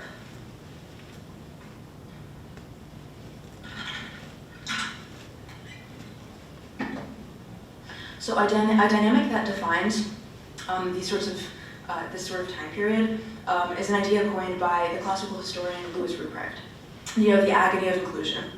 Essentially the idea that through these layers and layers of retelling in Europe in the millennia since ancient Greece, that ancient Greece has been elevated to such an unreachable, unattainable height of utopic society, of artistic achievement, of cultural elevation, that it is impossible for modern Greece to live up to these expectations because the original vision never truly existed in the way that they thought it did. And this sort of dynamic came through pretty explicitly in the history of the creation of the modern Greek state. So after Greece gained independence from the Ottoman Empire in the 1800s, as often happens when a state gains independence from after a long period of its history being under occupation, there was a lot of political discourse and a lot of unrest attempting to define what their new independent society would look like. Who would be in power? How would power be exerted? These very ubiquitous political questions of their new independent society.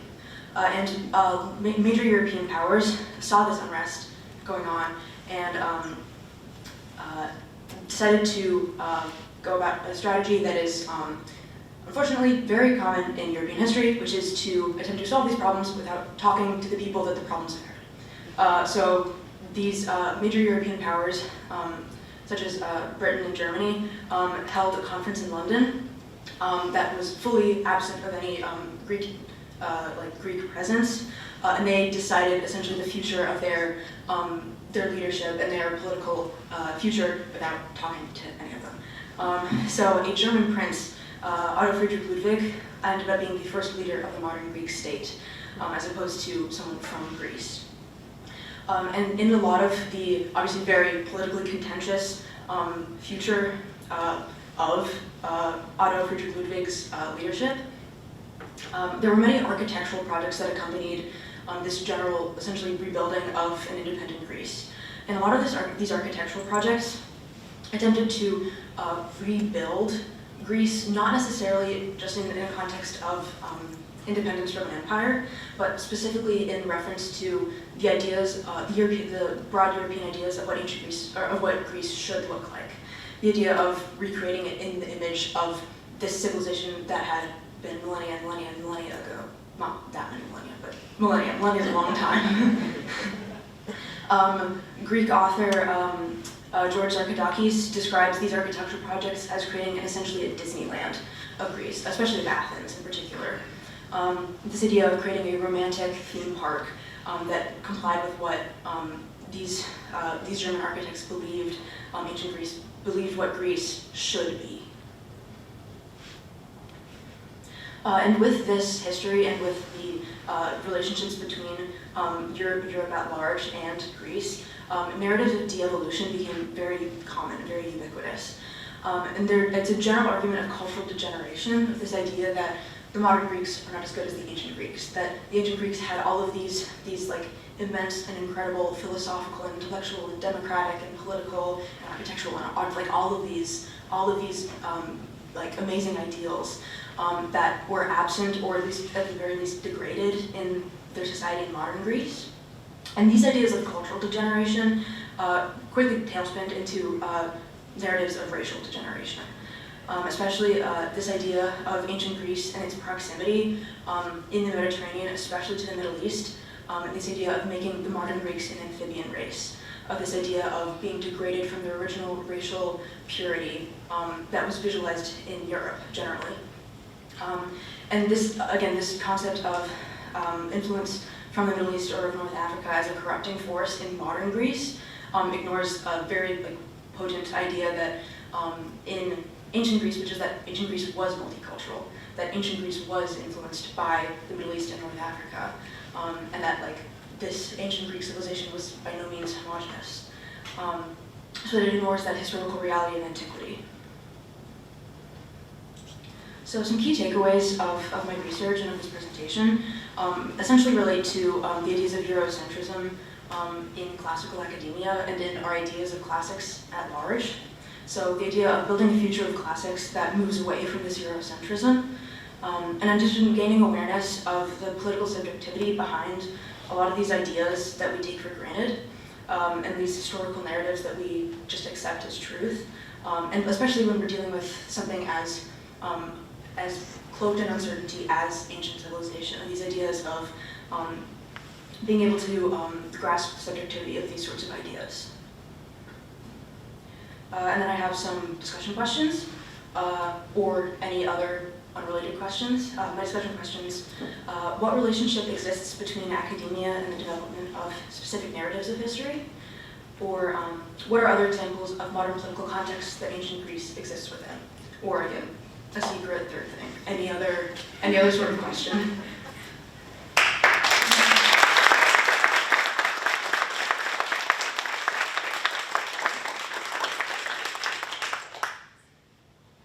I'll jump on the second question, because when I think about cultural hegemony in that concept, it feels very similar to the culture wars that we talk about today in America.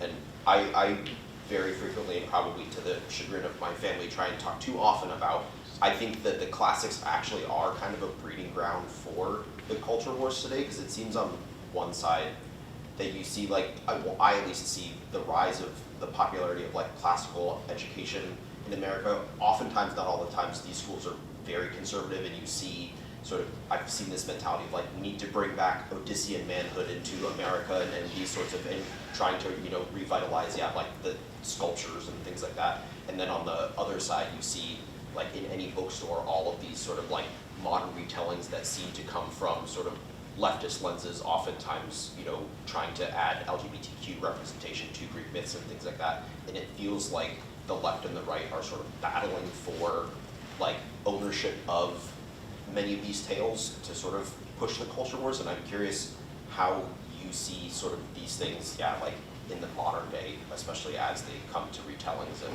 and our political landscape in 2024. Yeah. So modern retellings are definitely, especially when you think of YA fiction, they're definitely probably the most prominent access a lot of people my age tend to experience with the idea of a mythological retelling. And especially this idea that these retellings that attempt to center these more marginalized voices of history in general, not only of ancient Greece, in these retellings, this idea that history has always been, has never been this homogenous group. So I definitely think that especially the contrast between the field of classics, which has historically been quite conservative, especially as it is intertwined with these legacies of European identity and hegemony, as I talked about. So this field that is often very exclusionary, especially in explicit academic or university circles. A lot of people often are excluded implicitly or explicitly from these environments because it is seen as this sort of homogenous field that is centered towards a very specific demographic of a white man. And I do think that a lot of these retellings that attempt to center these marginalized voices and these more, as you mentioned, leftist perspectives, I do think generally, I don't want to get too much into the specific, because I think a lot of these retellings come from a good place in this idea of recentering history, and often a sort of diatribe against these retellings and that they're historically inaccurate because they center queer voices or because they center non-white people, when those things were absolutely part of ancient Greek civilization. There often are inaccuracies in those retellings, essentially as they relate to mostly things like moral anachronism and the idea of integrating a vastly different society into our own, and every part of our cultural values that are vastly different. So I do think sometimes these modern retellings can come with a bit of a lack of historical literacy, not for the reasons a lot of people like to claim it is, but because I think often it does sort of gloss over a lot of the often very brutal realities of antiquity. But I think it's I don't think there's, I definitely wouldn't say that these modern retellings are a net negative, I don't think. Yeah. So you talked about euphemerism. I was wondering if you could give like a more in-depth example of it and like why they would be depicted as like why a historical figure would be depicted as a Greek god or myth. Yeah. So this idea of like the deified living is a general religious concept that does exist. Even just in cases of Christianity, the idea that Jesus Christ as a real living historical person being like a deified figure, or the idea of someone like the Buddha, again a real person that sort of ascended to this more deified level, that's generally a concept that exists across many religions.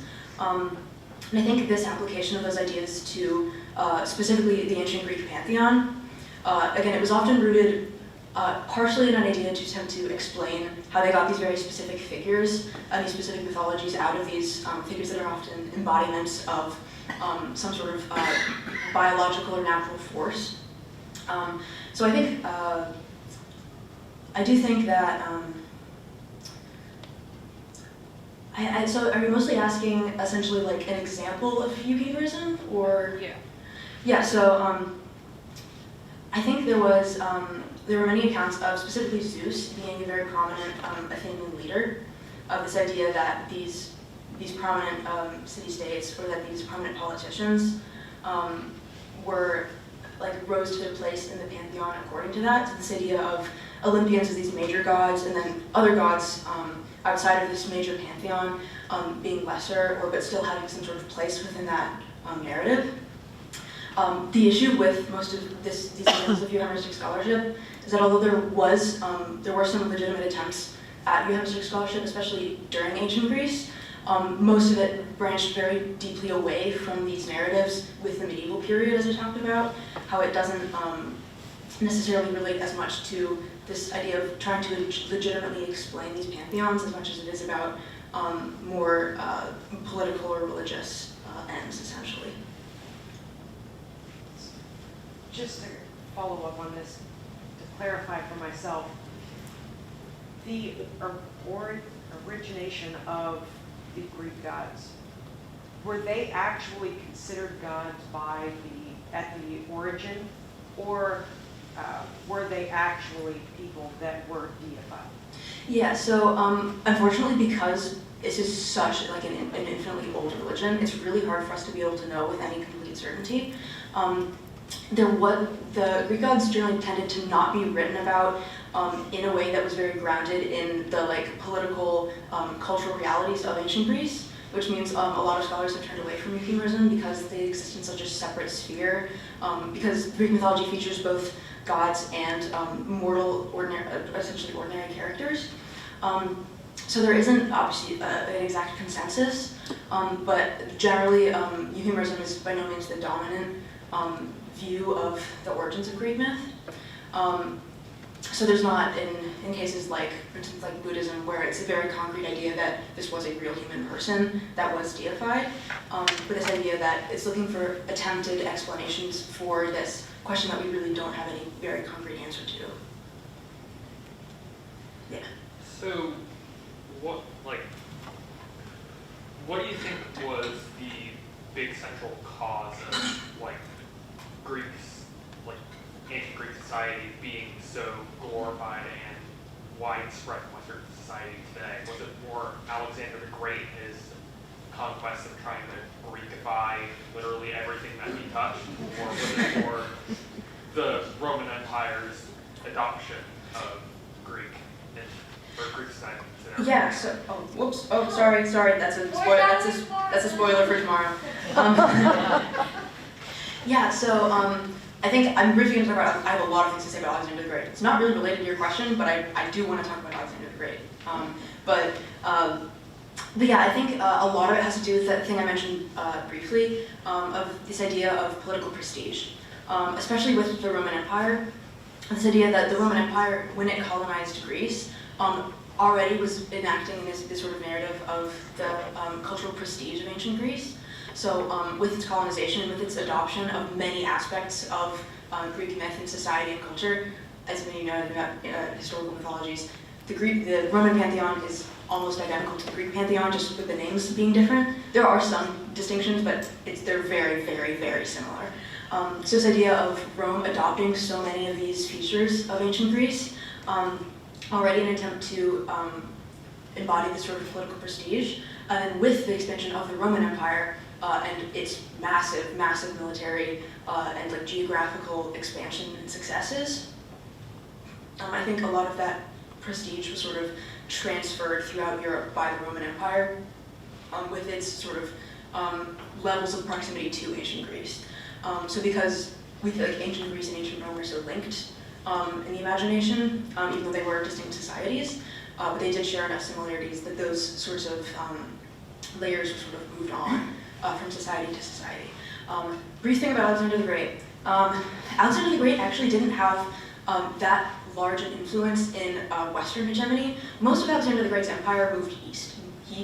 Most of it was around Persia, Arabian Peninsula, even tried to get into India, didn't really work out, but it was very, very far east. And he did, not very far, but he expanded generally more continentally from the Mediterranean towards that direction. He did expand especially farther north into the Balkans, but he really didn't do that much like as extensive conquest in like towards the west as he did in the east, mainly because in this time period, generally more societies that were more politically prominent and often had more wealth were more east. The rise of European military and political dominance didn't sharply rise until naval technology, until very like increased and bettered naval technologies. So I think a lot of it has to do with essentially these ideas of most of it has to do with the Roman Empire, I think, as opposed to Alexander the Great.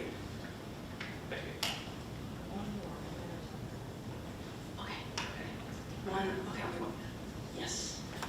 So when did it become generally known historically? It's more of an art history question. The idea that these Greek statues were fully painted.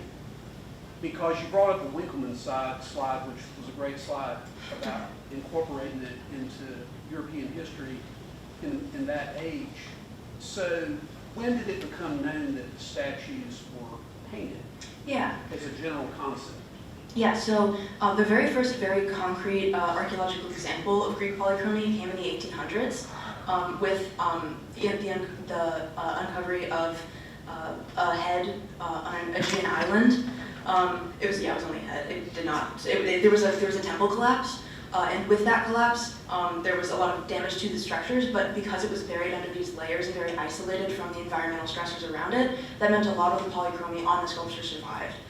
So this was a very concrete example we have from the 1800s that this was a feature of Greek art. And it took more scholarship after that, of course, to see if this was a fully, like a majority occurrence. But even then, we have ancient Greek sources in literature and in first-hand accounts and in poetic literature that does refer to the sculptors painting their works. So these contemporary sources did mention that this was a feature, that this was part of their society, and that this was part of their process. So we have these sources that attest to it from the time period it was done in, but from the 1800s, from this more concrete example, and then further archaeological evidence, and especially with its relevance and how prominently it did feature in literature, this idea that the majority, if not the majority, at least a very good number of these statues were polychromatic. Well, I loved your Hitler slide because he didn't have the polychromatic picture of the human body or anything in the museum. Mm-hmm. Thanks.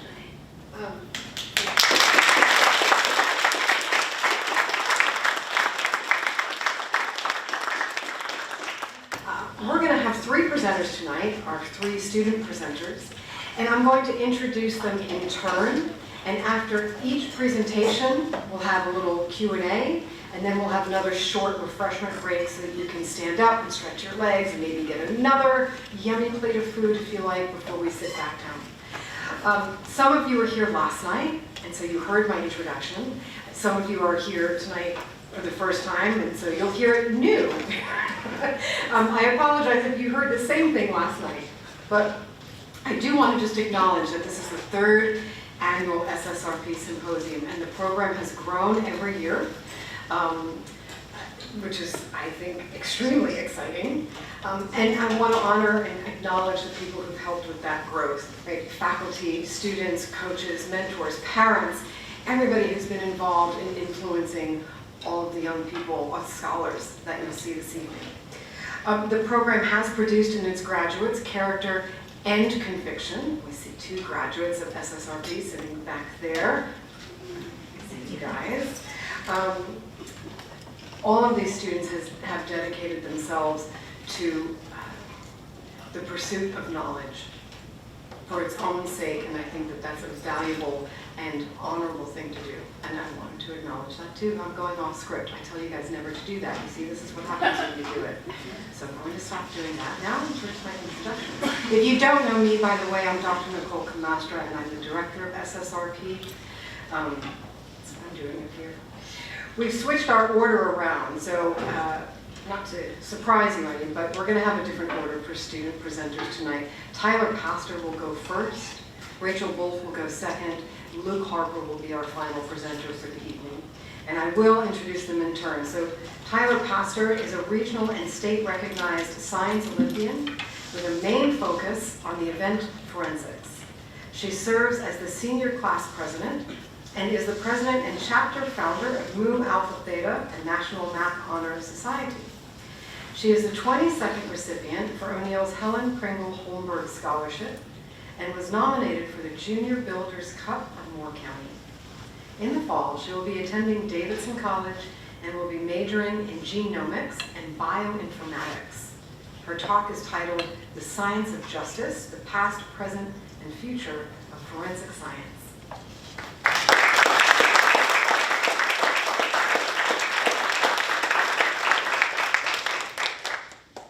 Hi everyone. Oh, geez, wow, that's loud. Thank you all for coming today to support me and the two other signature scholars here today. Hi Mom, hi Dad. They're in the front. So, I would like to present to you today on my research paper, which I have created a presentation for, The Science of Justice, the Past, Present, and Future of Forensic Science. So before we get started, there are some sensitive materials that I talk about in this presentation, so I would just like to reference this trigger warning in case of any violent information that I present. I'd also like to talk about my interest in forensic science. I really have loved true crime shows and podcasts throughout my childhood and early adulthood.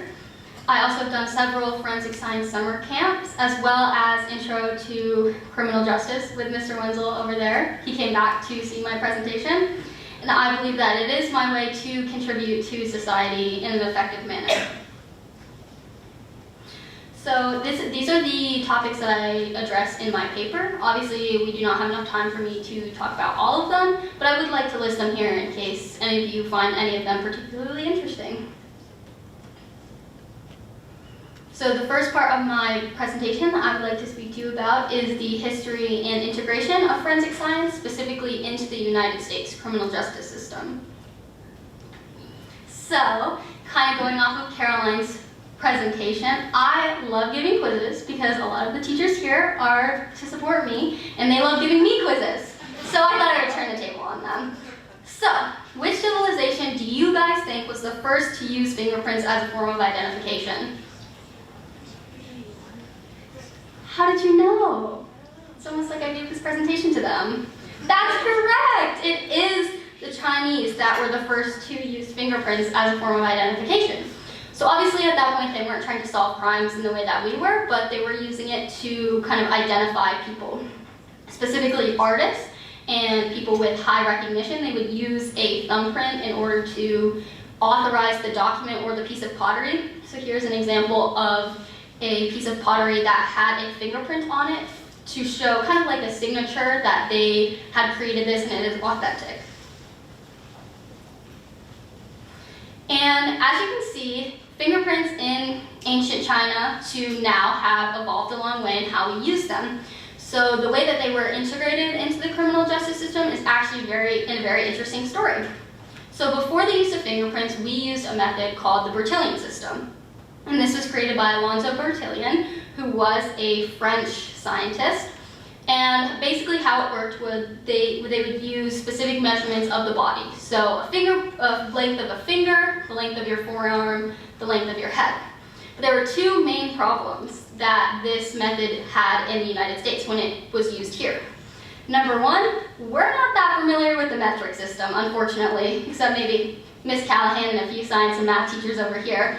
But for the most part, especially in the 18th and 19th century, we did not know how to use the metric system, and we did not really understand how to take these measurements effectively because there was no education on how to do it correctly.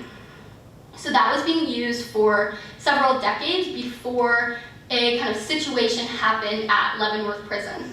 So in 1904, William West walked into Leavenworth Prison to be booked, which means his measurements were taken and his fingerprints were starting to be used to just catalog people. But there was already a William West in Leavenworth Prison. And for several months, they thought that these two men were the same person, even though they were in the same prison. And the only way to tell them apart was their fingerprints. And this is a really interesting story because not only were they just amazing doppelgangers that had no relation to each other, but they had the same name, which is just, the odds of that happening are so small. So this is when scientists and criminal justice reformers were starting to realize that maybe the Bertillon system wasn't working the way that we wanted it to, and we decided to start using fingerprints. But again, this was not perfectly understood and often very lengthy and hard to work with. So most of you probably are familiar with the fingerprint cards over on this side of the screen, which they would use black ink and roll their fingerprints. However, it's very hard to see any particular details in this, and not only that, you need a person to physically look at all of the differences in the fingerprints in order to kind of compare and contrast fingerprints and catalog them. Now today, nationally, we have automated fingerprint recognition services, which is where you would put your hands on kind of like a photocopier and it would take a copy of your fingerprints, which is a lot easier, a lot clearer, and just generally easier to work with. So, as this method began to develop in the criminal justice system in the United States, we had a lot of scientists that were researching controversial topics that kind of influenced the way that forensic science was viewed in the criminal justice system. Specifically, I would like to talk about eugenics and forensics and how they are very clearly related. So eugenics, if none of you are aware, is defined by the National Institute of Health as the study of planned racial breeding to improve the population. And this idea came to a forefront in the 19th and 20th century because we were starting to understand genetics. So this idea was really prominent because, again, the idea of separating people based on physical characteristics such as race, class, things like that were prominent. And this was actually integrated or studied at the exact same time that forensic science was as well. And there's actually a really interesting connection between these two ideas. So one of the most important scientists of the era was Francis Galton. He is considered the father of fingerprinting. But not only that, he is also considered the father of eugenics. And he believed that there was a way to find out different similarities between races and fingerprints. So if you were a certain race, you had certain fingerprints. This was proven untrue very recently, but for a long time people thought that this was true. And he thought that you could use fingerprints to regulate untrustworthy groups, and by untrustworthy I mean non-whites. And the idea that criminal justice used eugenics alongside the study and research of forensic science is actually very clear throughout history who it has affected. So specifically, there was an article that I researched about an Italian woman who was an immigrant in New York. And she notes how scarring it was for her to be the only woman, the only child in her class who was fingerprinted because she was an immigrant, and that the government believed that you could regulate these people by fingerprinting them. So obviously there are lasting effects of the eugenics era and the eugenics study alongside forensic science.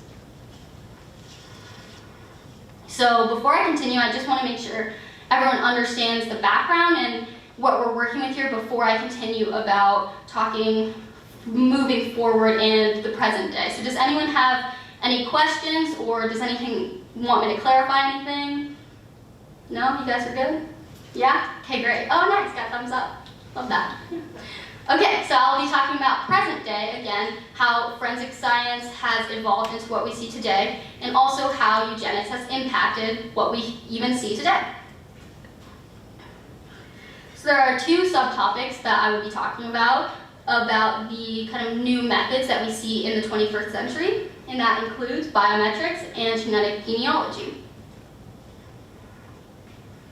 So I'd like to pose this question. If you were a teacher or a student here during our morning meeting presentation, you probably have recognized this question, but I'd like to ask it again. How many of you use Face ID or Touch ID to access your phones or computers?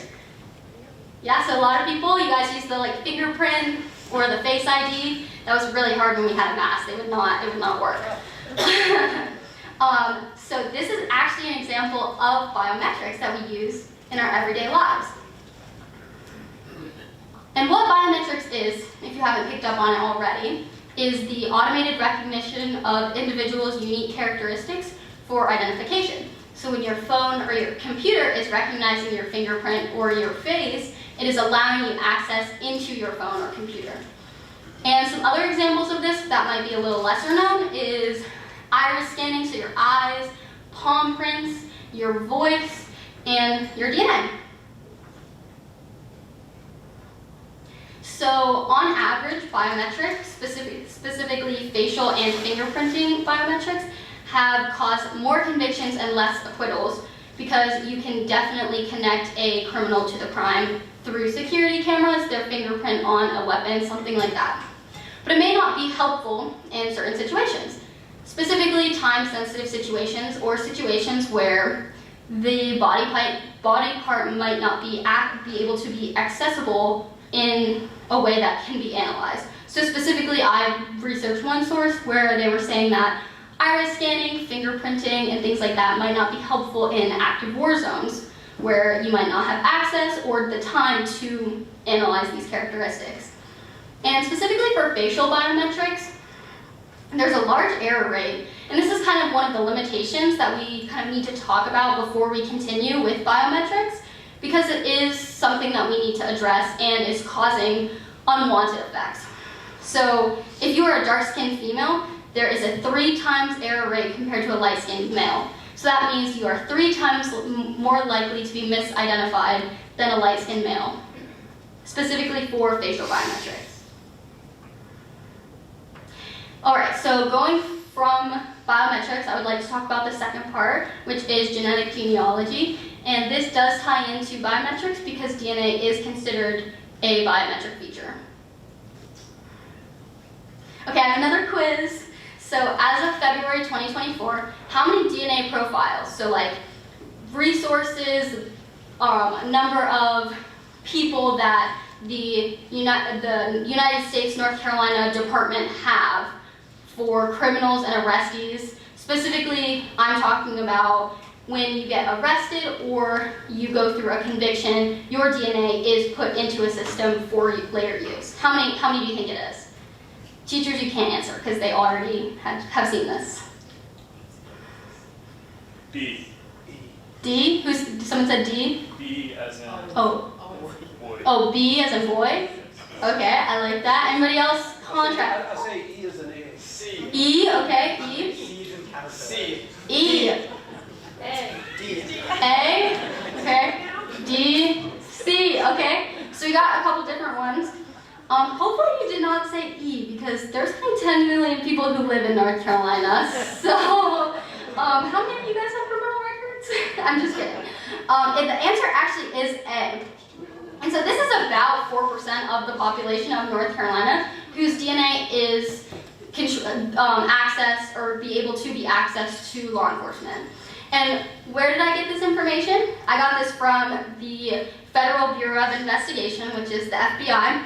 And every year they come out with these profiles kind of showing how much the criminal justice system has changed and how much forensic science has been able to grow because of its new methods. So as you can see, North Carolina has been able to aid almost 10,000 investigations due to DNA analysis and being able to have these profiles, which is a good portion of crimes. So obviously DNA is being used in an effective way by law enforcement.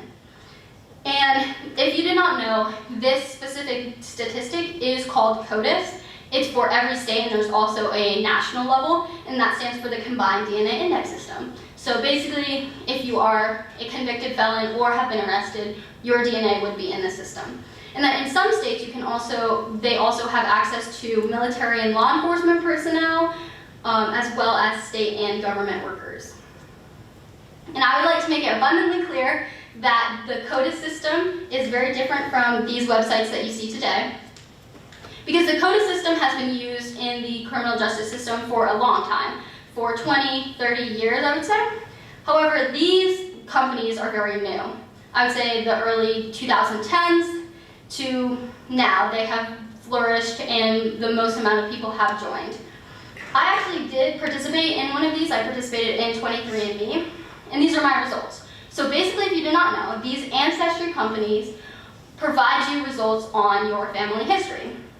So you submit a sample of your saliva, and they send you back information about where you're from, your ethnicity, things like that. So on the far, you can see kind of percentages of different ethnicities that match someone of that area, and they give you like a cool little map that shows you the places that you're from. And I think that Americans find this specifically very important because we're just a melting pot of different cultures and identities, and Americans have taken great interest into this because we want to know where we come from. So, how law enforcement can use this tool is pretty new. I would say the most popular cases or the most high-profile ones you've seen in the past few years, but how these companies work include these markers called SNPs. And SNPs are kind of chapters in the book that we call our DNA or our genome. And the more chapters you have in common with someone, the more related you are to them, or the more related you are to someone of a certain ethnicity. And law enforcement can use this information and use these companies in order to aid investigations. Specifically, the most high-profile ones are the Golden State Killer and Brian Kohberger. The Golden State Killer was a serial murderer and rapist in California during the 80s and 90s. And it was actually pretty remarkable because law enforcement officers were collecting samples of DNA found at the crime scene before they could even really do anything with it. So that's what allowed us in the late 2010s to take one of those samples, submit it to one of these companies, and find a relative and create a family tree and catch the Golden State Killer. And thanks to these companies, Joseph DeAngelo was arrested in 2018 and convicted. Similarly, Brian Kohberger is a more recent example. In 2022, he murdered 4 Idaho college students at the University of Idaho. And this was an example of a case where they didn't really have any leads for a really long time. They didn't have any suspects and they didn't know where to go in the investigation. But thankfully they did find a DNA sample in the house, and they were able to send the DNA sample to one of these websites, and they were able to find a relative, create a family tree, and were able to use demographics like age, location, sex, things like that in order to find Brian Kohberger. He is still awaiting trial, but he was arrested. So as you may have been able to pick up on, this issue is extremely controversial because DNA can be used to solve crimes by people who haven't really consented to their DNA being used by law enforcement. So that's like my sister going to commit a crime while I was the one that submitted my DNA to one of these websites, where she didn't necessarily consent to that, but she is connected through me. And this really starts to call into question whether public safety should outweigh public privacy. Do law enforcement have the right to access this information through these private companies, or is the privacy of the public more important? These are the questions that we should ask. And I would just also like to say, like, in order to be informed about these decisions, you should read the terms and conditions. Said everyone ever, and no one ever does. But it's actually really easy to. All you have to do is Google the name of the website and terms and conditions, use in law enforcement, something like that, and it'll actually highlight it for you, which was super nice. So Ancestry.com, which is another major genealogy website, says that they do not voluntarily provide data of any kind to government or judicial bodies. So hard no for them. A little bit differently, 23andMe says, like, we won't give it to them if they ask, but if they ask nicely and have the right documents, yeah, we'll give it to them. But we'll tell you, but we don't always have to. So obviously, there's a little bit of blurred lines, like what's right, what's wrong. They kind of are it's up to them to decide. And then GenMatch, which is the one that we're able to catch the Golden State Killer and Brian Koberger through, actually very clearly says, yeah, we help them, and we're proud to do it. You are opting into our service, and this is one of our things that we help. We help the government. Specifically, they even cite that they have been able to aid 400 investigations of violent crimes because of their large database. So again, if your ideas or your views align with one of these and you want to participate in one of these companies, use the one that most aligns with your belief. And I would just like to say that going forward, biometrics and genetic genealogy affect everyone, regardless of whether you are a criminal or not, as you have seen from your phone, your computer, if you participate in one of these websites. And we really need to ask these difficult questions before it can fall into the wrong hands and before it's too late to figure out what's wrong, what's right, where we draw the line as a society. And it's also very important to become informed citizens about how the world works, how we catch criminals, how we make the world a safer place. And to be informed only aids in the understanding of how it works and how it is, where the line can be drawn.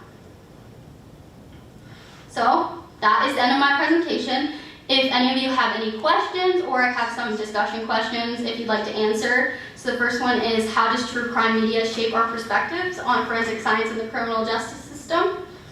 And the second one is, do you believe law enforcement should have access to these ancestry databases? If so, for what instances?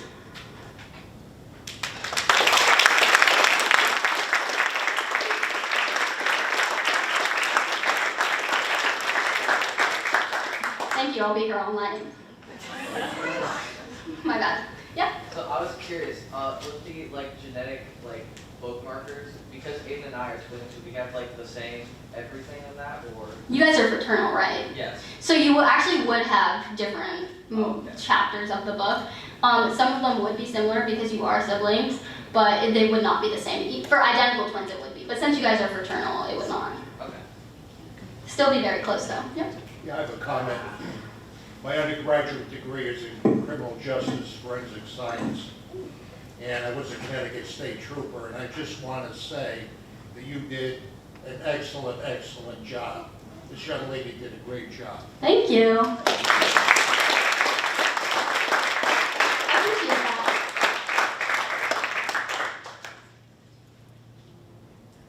Mr. Bull? Just curious, in your research, using genetics and using DNA, has it improved conviction rates? Is these criminal cases been overturned that you've researched? Are you talking about the CODA system or the genetic genealogy? Either one. So for the CODA system, that's a good question, by the way, thank you.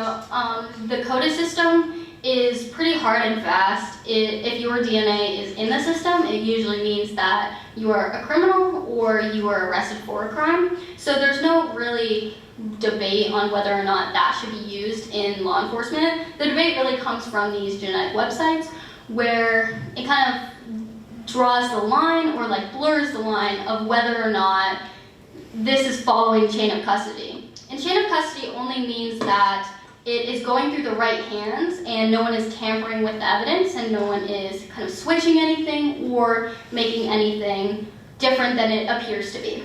So a few cases have been overturned due to the, I wouldn't say the validity, but the fact that these websites don't follow a chain of custody. So for example, I received the genetic genealogy package where I submit my saliva, but what's not to say that I hand it to my sister and I say, spit in this and pretend it's me. You know, no one's there to prove that it's me or that I'm submitting my DNA. And that's why you don't see this a lot in the news, because it has to be a very high profile case in order for it to be valid and that it follows a certain chain of custody. Max? Relating to the CODA system specifically, I'm aware of that there are court cases and things that say that you lose specific civil liberties when you are arrested and convicted of a crime, such as you lose the right to vote. Was there a court case or something similar saying that you lose the right to biometric privacy, or was it sort of seen as a default that you would have your information inserted into one of these systems? I actually did not research that in my presentation. I do know that they do take the DNA and fingerprints of any person, even if they're just arrested, even if they're not convicted. But I'm unsure on the specific court case or something like that that has caused that to be in effect. Catherine? In your experience, have you noticed how the media plays a role in forensic science? Oh, this is a really good question. If you guys didn't pick up on that, I asked her to ask that question. I actually believe that the media has influenced forensic science greatly. I actually did my sophomore research paper for my English class on this specific topic because, in a way, media has influenced the way that the regular people, just the normal citizens, view crime. Specifically, if you go to sit on a jury. A lot of people have a misconstrued perspective of forensic science because of these television shows, specifically like the time it takes for these convictions to occur and things like that. Like it's not a 24-hour period. It's not a 24-minute episode, you know? As well as there's a lot more forensic evidence shown in these shows and movies that aren't necessarily needed for an actual conviction in real life. Specifically, I remember one of the sources on that presentation, how one of the jurors really wanted a fingerprint on a blade of grass so that they can prove that the person was at the crime scene. And obviously, even if you're not familiar with forensic science, that's not possible. So yeah, you don't necessarily always need DNA or fingerprints to show that someone has committed a crime. You can use different features in order to prove that. Yeah, so to build off what you just said and to answer your first discussion question about true crime media, I definitely think that because any sort of inaccuracies in these true crime shows that we consume, because these inaccuracies do have pretty intense consequences because of the type of material they're discussing. Like this is these many people of life and death, or their futures. Like how what Max mentioned is how a conviction can affect the entirety of a person's life. And I think one sort of part of true crime media that is often that's very common in these shows is these logical leaps that investigators make in these shows, and that there's this sort of the fact that it is media is literature that those logical leaps are very frequently proven correct. That it's they had a hunch, they looked at them, and they were right. But in reality, these sort of logical leaps often do immense harm to people, and the idea of what an arrest can do and what a conviction can do. So I think it often puts sort of unfounded faith in these people doing these investigations for their gut or their their brain. When often these are actually pretty serious issues in how detective work is done. I completely agree, actually. One of the sections of my paper was titled kind of moving forward, and I didn't talk about this in my presentation just due to time, but I talk about how one of the best ways to move forward in forensic science and create a criminal justice system where we don't have misconvictions and things like that is by having impartial forensic scientists and people who are trained to separate themselves from their bias and where they come from, and that they're only there to do the science that they're told to do, specifically investigators too. And I also agree on your statement that you said how it's just like a life, like altering decision to have some type of conviction. And I would just like to say one personal experience that I had of this was a man who came to one of my forensic science workshops in the summer, and he said that he was convicted 30 years ago of a crime that he didn't commit. And what saved him was a small sample of DNA that some investigator taped to a back of an envelope and saved 30 years ago. And 20 years before, like 20 years after that, some scientist decided to run it again and his DNA didn't match. And it's just so crazy to think about that. That was the life of a man that they kind of ruined and completely altered his path of life because of not proper evidence and not proper testimony and things like that. But he was able to prosper and he was able to get out of that situation because of forensic science and developing methods. Mr. Dever? So since you sort of said one of your goals of this presentation is so that we can kind of have this conversation about the differing values of sort of security, national security, and public privacy before it's too late, what does that actually look like from our sort of individual level, what we can do? Like, say I'm the kind of person who's on the extreme of like, this seems really bad for privacy. I don't want my DNA being part of these national databases and just being used by the government for whatever the government wants to do. Can I actually even do anything about it? Because my cousin can just go submit his DNA. Like, is there actually any recourse for us to prevent this from being used poorly? Mm-hmm. That's a really good question. I believe that the best way to make a decision as a society is to bring attention to the issue. How many of you were unaware that these websites can aid law enforcement before this presentation? Oh, you didn't know? Okay, thanks Dad, love you. Real one for that. That's not a very clear thing. Like, I'm guessing if you've participated in one of these, it's not, you don't read the terms and conditions. I didn't. I was 14 in 8th grade when I did this 23andMe test. You know, I wasn't reading the terms and conditions. Did you? Yes. Oh, she did. Okay. Well, Mom, you're supposed to say no. Gosh. Okay. Well, anyway, were you aware that they helped law enforcement? No. Okay. Thank you. So again, just bringing attention to the issue. I can understand the feeling of like helplessness and like what can I do? I'm just a little tiny person in this big earth. But the more people that are aware of this issue and bring attention will pressure the higher ups to make decisions that can affect all of us. Okay, one more question, Mr. Wenzel. Can you briefly explain the difference between circumstantial evidence and real evidence? Okay, I don't know if I remember this, but I'm going to try.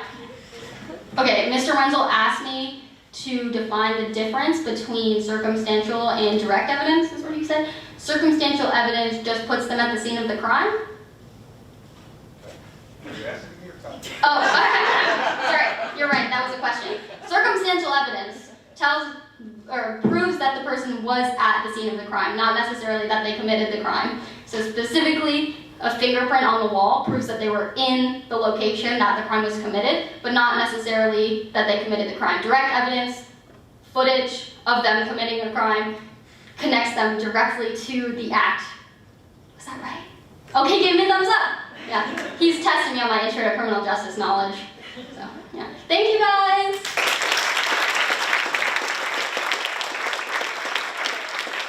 I want to take a minute and remind you, if you didn't know, that what these students do is incredibly difficult. They spent 2 years identifying an area of interest, doing exploratory research, collating, organizing, and understanding their source material, putting it into an annotated bibliography, writing a research proposal, writing several iterations of elevator pitches and different kinds of perspectives of their topic, and then giving lots of small presentations to classes and faculty across our campus. before this culminating event. And there's a lot of stuff that, by dint of size, they cannot put into their presentations. There's just too much. They write a 10,000-word paper. And to condense that and distill it into a 20-minute presentation is really difficult to do. So there's a lot more that they know that they can't show you in the presentation. It's part of the reason we have the Q&A and why, again, I invite you to talk to them after their presentation in these in-between break times to get a better sense of what they know, because it's really amazing. I also want to recognize, by the way, our next cohort of senior SSRP folks. Well, I mean, why not? This is going to be you next year, so, you know. So next year, we've got Abby Jones.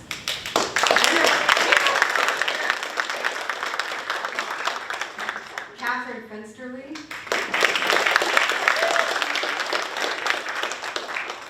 Campbell Medford. There she is, Campbell. And Amy Batterjee.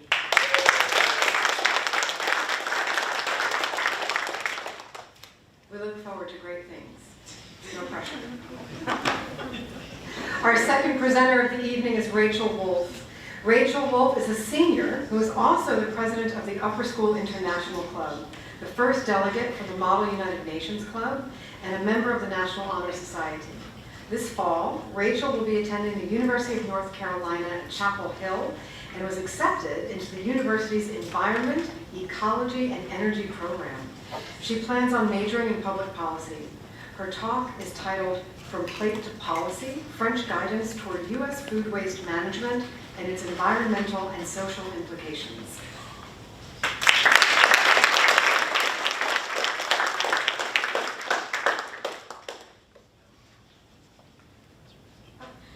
Hey guys, today I will be talking about American food waste and how this impacts the environment.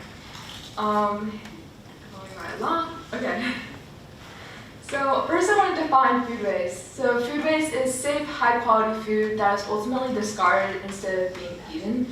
And the reason why I was interested in researching food waste was, one, because of my long passion for environmental justice and looking at ways how we can reduce waste overall in all different sects, and also just my interest in food. I think food is such an ingrained part of our everyday practices that we don't really think about it as much in terms of how we consume it or where it even goes. I think food, especially food that gets thrown away, as soon as it's out of sight, it's out of mind. We don't really think about it, and that really piqued curiosity in me when I was choosing this topic. And then also, I also have a love for cultural comparisons, whether it's through Model UN or my AP French class. Just looking at how different nations address different issues that are very prevalent in today's society is really interesting, and that really relates to my interest in policy and looking at how we can proactively address issues that are ultimately devastating our environment and our societies.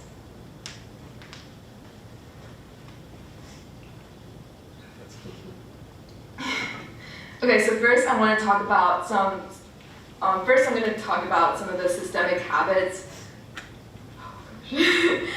Some of the systemic habits and kind of where food waste occurs. And then I'm going to talk about how prevalent this issue is in America and how it's kind of interconnected with other social issues and kind of culture itself. And then I'm going to go into how this issue ultimately affects the environment. And then lastly, I'm going to talk about some of the policies in the United States that have been looking at addressing this issue, kind of some of the downfalls of the policies within the US, but then looking at how we can adopt newer policies and what these new policies would look like, especially looking towards guidance from other nations that have been successful at reducing this issue in their own nation. So systemically, food waste occurs in about every level of its production, from when it arrives on your plate or in stores. So food waste at farms sort of looks like a lot of the produce. I have a picture up here. You can see a lot of produce that gets thrown away at farms prematurely is food that is perfectly fine to eat, but probably doesn't meet the aesthetic standards that that farmers don't technically wouldn't expect customers to buy, because it doesn't look necessarily the conventional, doesn't necessarily have the conventional appearance that typical produce would have. Sorry. And this is similar for when food is manufactured in factories as well.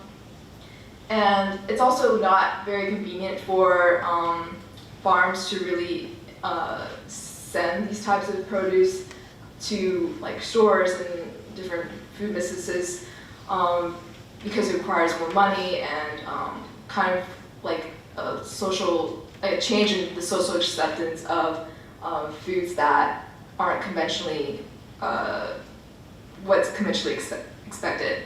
And food waste also occurs a lot, as you know, at homes and in restaurants. A lot of times, this is due to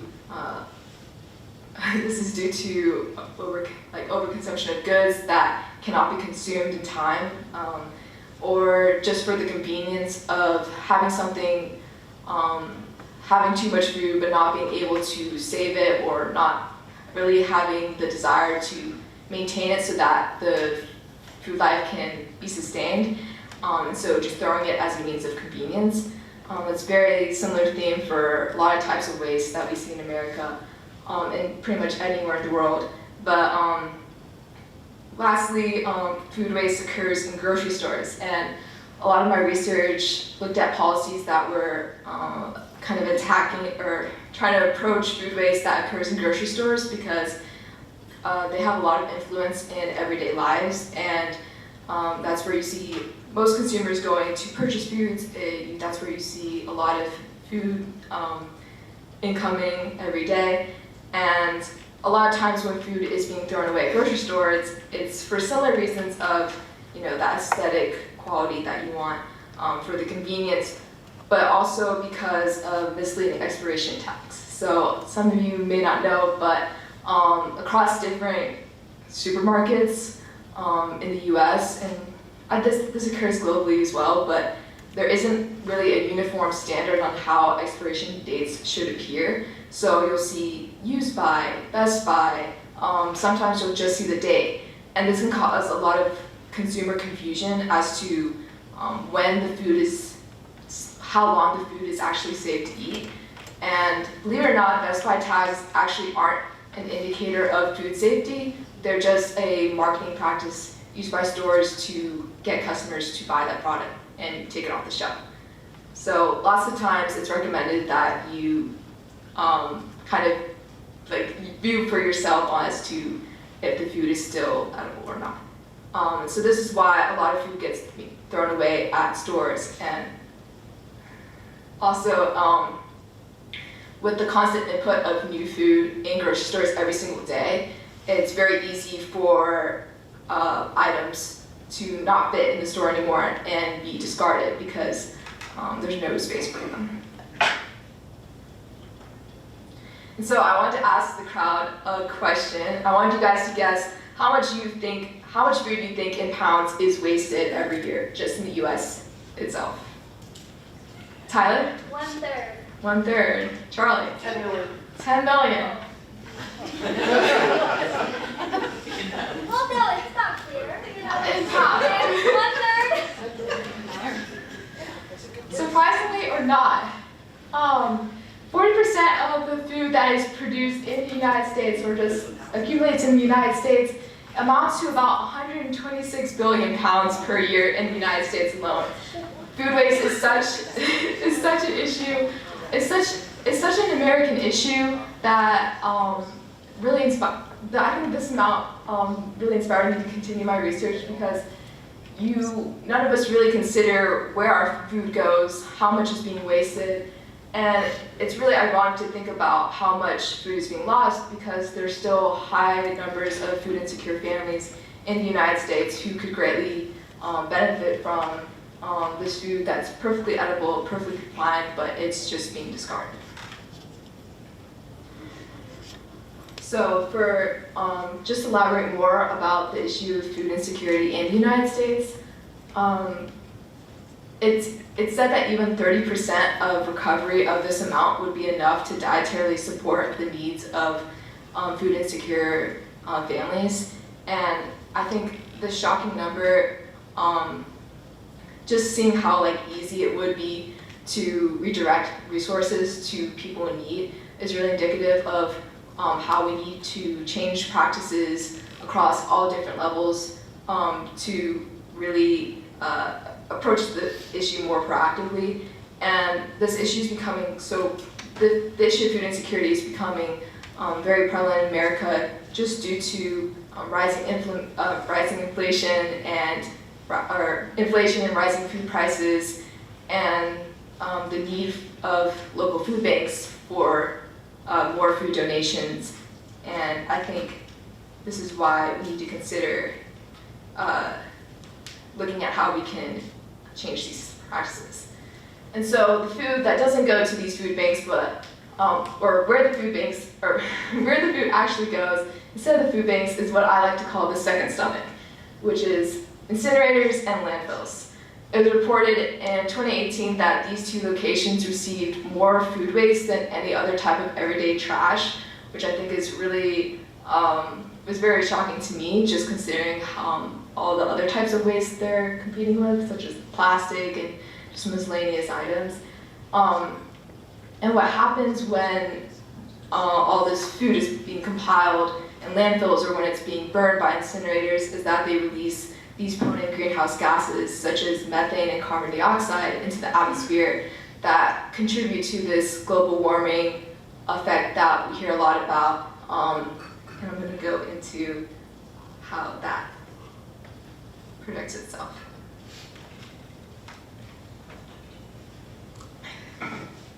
So in addition to emissions, we have to think about how every food item also has a footprint. So all the energy and resources that are put into producing food are being wasted when food is being discarded.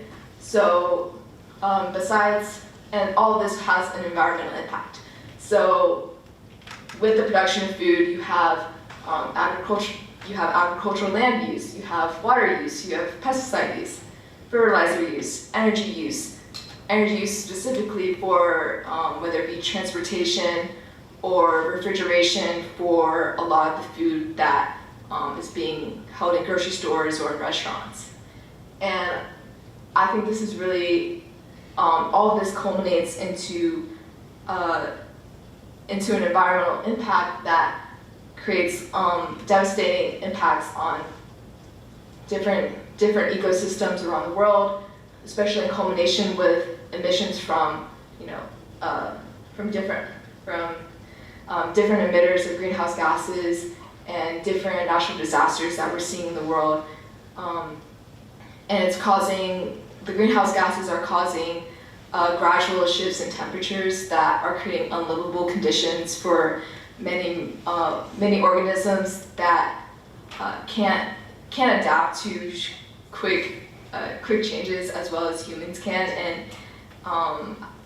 over time, it gets harder for us to reverse the impacts that our daily practices have on the environment. So moving forward, seeing how much of an impact it has on the environment, I think it's important to look at how we can approach this issue by changing the nature of our habits, and doing this through implementing more policies that put greater accountability on industries that allow for all this waste to happen, and especially those that contribute the most to this issue. And again, like I mentioned at the very beginning of my presentation, and I'm about to go into it, taking some guidance from policies that have been successful in redirecting food to those in need, and not necessarily just people. It can be redirecting food for animal feed, or for compost, for new food, or for or for renewable energy. And this food distribution is kind of unlike what we've seen in current U.S. policy. So in the past, there's been the Bill Emerson Good Samaritan Act and the Federal Food Donation Act. And so these two work hand in hand. The Bill Emerson Good Samaritan Act, as you may know, allows for someone who is acting in good faith to, it gives protections for that person in case something were to go wrong while they were helping someone. And this has been applied to the Federal Food Donation Act. So basically, any food business is allowed to donate food to different pantries and food banks with liability protections. But the issue with this federal policy is that it doesn't necessarily mandate these food businesses to actually do anything. It's not well known, and there's also a lot of fear from these food businesses that they won't be protected by this law, even though they will. And it also goes back to the culture of convenience. It's not very convenient for these food businesses to change their conventional business practices by going out of their way to drive food to food pantries from their business twice a week, 3 times a week. And so without that accountability, it becomes very difficult for this policy to really be effective. And while the Food Donation Act does offer tax incentives for these businesses that do want to participate, it has not reached levels that have been very impactful on the current numbers of food waste. And so this is kind of brought into attention, should we even have a federal policy? Should this type of change be implemented on a smaller scale? And so I kind of looked into a few ways that state policies could be much more effective in creating change, and kind of how they draw their influence from the specific French policy that I'm going to go into in just a second. And yeah. So why am I even bringing up France? France is considerably smaller than the United States, and a lot of their policies that they implement are arguably easier to implement just from the smaller landmass that they're exerting legislative power over. But I wanted to draw some comparisons between, I found some interesting comparisons between France and the United States because they're both global powers that have a commitment to fighting against climate change in the Paris Agreement, and they've also experienced similar amounts of food waste in their country, similar amounts of food waste considering their population, and as well as having issues with food insecurity. And France, when they realized how much food was landing in their landfills, they discovered after several modifications of their law that it's possible to change the narrative of this issue. So France was the first country to mandate a federal food waste ban from large supermarkets. So in 2018, about 2,700 supermarkets were required to donate all of their food. And this was food that was like a week away from expiring. So this food that's still very edible. And this ultimately was helping rescue about 92 million pounds every year. And a lot of this food went to food banks, increasing food donations by 20%. They saw a lot of improvements in just kind of the culture around waste by these major food businesses. And one business owner recounted how for just fruits and veggies alone in his store, there's about 200 to 300 euros worth given away every day. And the dual side of this policy was that businesses were given a tax break as much as 60% of the original value of the product to kind of compensate the efforts that the businesses put into transporting the food into local food banks and pantries. And so some state laws that have since been passed in the United States that have been sort of inspired by this French mandate, we see Vermont's universal recycling law, which in a similar way redirects food from food businesses to those in need. And so in 2020, they banned food scrap waste, or I say food scrap, but it's food that would otherwise be wasted. And by improving accessibility, improving accessibility through haulers being required to offer a collection of these food items, more food donations were able to be reached to local food banks, and it also changed the narrative about how much food was being sent to landfills and how much emissions were being emitted. And lastly, another recent policy that was implemented and is still being kind of observed in its impacts was the New York City's Department of Sanitation's initiative, which worked more with food businesses who wanted to participate to separate organic waste, so organic food, for composting and anaerobic digestion, which is used for renewable energy creation. And kind of allowing for the accessibility, they provided curbside collection of this waste for these businesses, and ultimately it helped keep 200 million pounds out of landfills every year.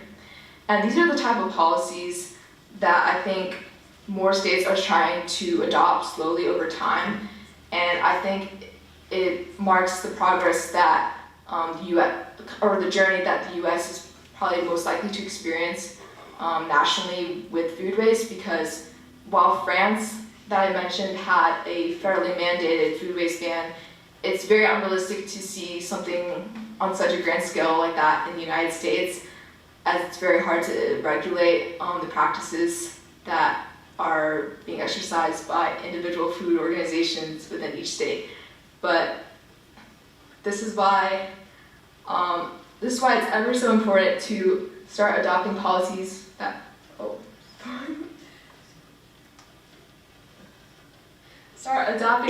that redirect otherwise wasted resources to help others in need, to create avenues where it doesn't have to go to landfills and incinerators, and to really emphasize collective but small scale and gradual change to have a more lasting impact that can greatly address the emissions and climate crisis that we're facing today, and really conserving our resources and trying to build a better future. And that was our presentation.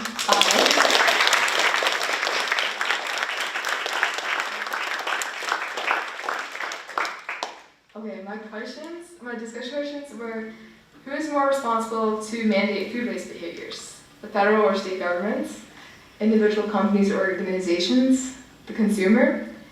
And then my second question was, could you imagine a similar waste management initiative being implemented in North Carolina? Tyler. I actually just have a question. Is that all right? Yeah. So I'm actually pretty familiar with the Good Samaritan law because I know it applies to CPR and first aid in an emergency situation. And I know in North Carolina that the Good Samaritan law says that if you intervene, you have to have the proper medical knowledge to intervene, so CPR certified or whatever, in order to not be held accountable for any damages. And I was just wondering if that also applied, and you might not know the answer, this is just random, if you might know the answer to that in kind of the food department, are people allowed to donate food only if they have a certain background to decide if it's still edible? So if you're a food business, so it could be restaurants or grocery stores, and as long as it's still within an expiration range, which can be debatable, depending on tax, but typically you would still donate foods that were like within the expiration range. You would not be in trouble for donating food, and if it like hypothetically made someone sick, you wouldn't get in trouble.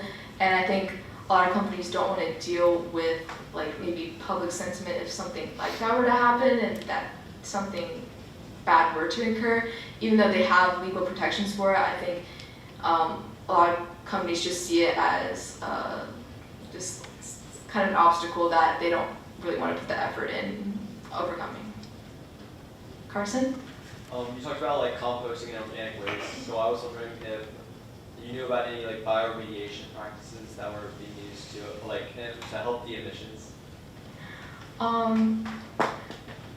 This is really off topic for my SSRP topic, but for AP Lit, I just talked a lot about bioremediation, especially like the uses of microorganisms that kind of decompose waste over time.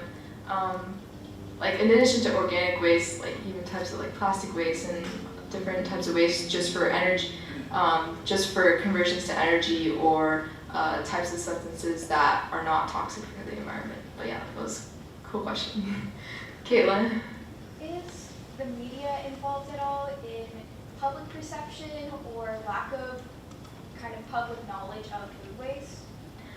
I think because food waste is such a large amount to even imagine, and because it's so uncomfortable to talk about food waste on an individual level, like especially, like I can even say this about me, I have not always been the most honest person in how much food I've wasted. Like there's definitely been a long history of where I've thrown away things for convenience, but I think like noticing that and seeing how much of an issue that is, especially if everyone else is doing the exact same thing, I think it just creates that uncomfortable dialogue that a lot of people in the media don't want to talk about, because it's much easier to talk about emissions from transportation. I think it's much easier to fix, especially to talk about what solutions are that can be used to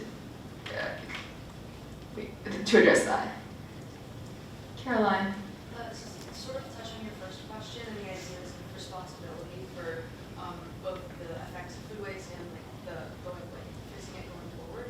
I think with these very wide-scale problems, with things like food waste, we do tend to put a lot of emphasis on the consumer, which makes sense to an extent. Massive people in the public in the United States. But I think you touched on things where like a lot of the food waste process comes entirely before like the consumer accuracy equation. Mm-hmm. So you talked about like a lot of this food waste is produced in the factory stages or in the growing stages. So I think especially considering that aspect of like contributing to food waste, I definitely don't think the consumer should be like the only party held responsible for solving this problem. Because even if like mass amounts of people started being more mindful about their own consumption habits, that would obviously improve it and it would be amazing. But it wouldn't like solve those issues earlier in the process that you mentioned. I completely agree with that. And I think that's why with my paper I tried to focus on how major organizations could help implement policy towards major organizations, because the major organizations interact with so many consumers on a daily basis that they have so much influence on consumer behavior, and it's an easier way to change consumer behavior just by the means of how you market your food, how you save food, and how you redirect food for those in need, as opposed to just throwing it away for convenience. Okay, last question. Amy? Why do you think that food waste is such a big issue in Western culture, especially when comparing it to other countries? It's considered extremely rude or shameful to throw away food. So why is there just this almost encouraged and normalized culture of wasting food? That is a good question. Amy asked why food, the culture of throwing away food is so prominent in America as opposed to other cultures. I think it partly stems from the overproduction that we see in major supermarkets, especially, or just in restaurants. I think like serving sizes, or honestly just like the choice to like having the choice to eat something when you want to, and being able to, let me rephrase this. I think it mostly is contributed just from the pure like overproduction and the pure amount of choices that you have. It leads to a lot of food being wasted because there's just too much being consumed, or there's just kind of this prioritization of having something that's conveniently ready for you and having something that's conveniently being able to be thrown away so that you can move on to the next thing. That's my best answer. I hope that's okay. Sorry.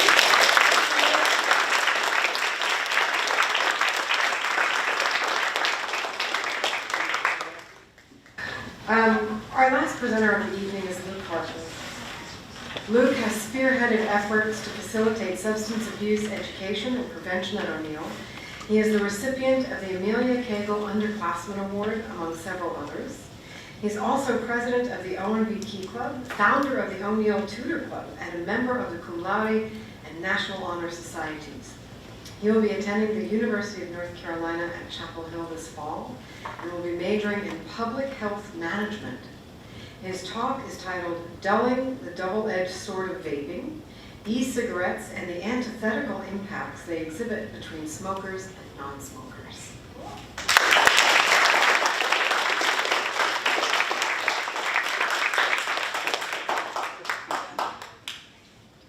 Okay. Welcome. Oh, now welcome. Okay. Welcome everyone to my presentation component of tonight's symposium. Today I want to talk to you all about the e-cigarette crisis and the antithetical impacts that vaping exhibits between smokers and non-smokers. Now, before I start, I just want to make a little joke. Before I came up here, my grandpa, love that guy, he's out there, and he told me that if this presentation ends up being terrible, I'll give him the signal, he'll go run for the fire alarm. So just be on the lookout for that. Hopefully we don't get there, but I'll do my best. So first, I want to clearly start by outlining the trajectory of my discussion for you all today. I've taken the 5 major categories I discuss in my research and just compiled them here in an easily digestible form for you all. So first, I want to begin with how we actually frame the e-cigarette debate. So when considering the applications of e-cigarettes into American society and American culture, it's easiest to view that through these 2 major focuses, those being focuses on smokers and on youth/non-smokers. So when we focus on combustible cigarette smokers, vaping actually benefits this demographic, and we can understand that through looking at why e-cigarettes were created in the first place. Essentially, they were designed to be cessation devices designed to make and help smokers quit smoking and quit their practice by mimicking much of those same smoking behaviors, such as inhaling through some type of device.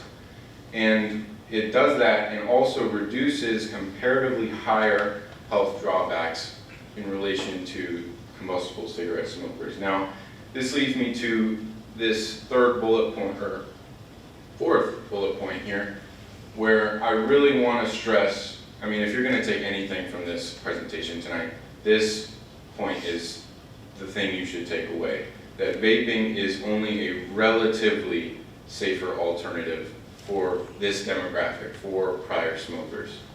And that is because when we instead focus on youth, vaping begins to harm this demographic for reasons I've outlined here: early nicotine addiction, adverse mental and physical health effects, and renormalize smoking behavior.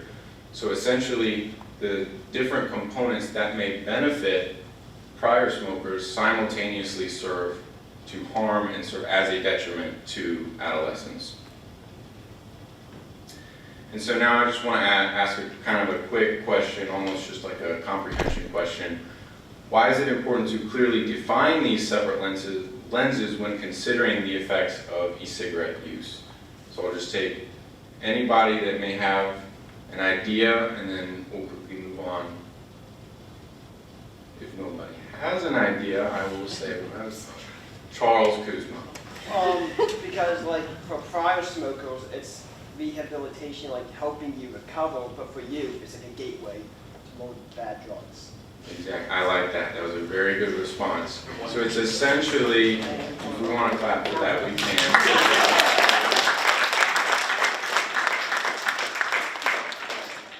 So yeah, it's essentially what I was discussing earlier, that when you look at specific components of e-cigarettes, it's simply impossible to label those individual pieces as good or bad.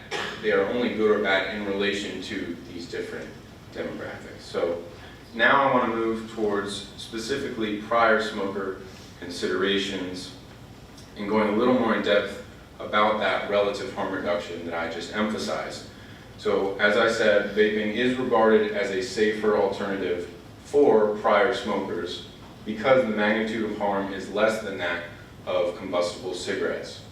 And that is primarily due to the method in which nicotine is delivered to the user. So when you vape through e-cigarettes, nicotine is, and the e-liquid inside the e-cigarette is vaporized and the user inhales nicotine as a vapor. With combustible cigarettes, when you light the cigarette, it goes through a combustion reaction. Mr. Poole, you know a lot about that. Exactly.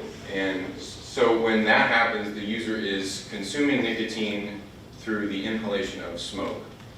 And so many of the same toxicants and chemicals are present in each, but simply because of the mode in which they are delivered, one has comparatively less magnitudes of harm.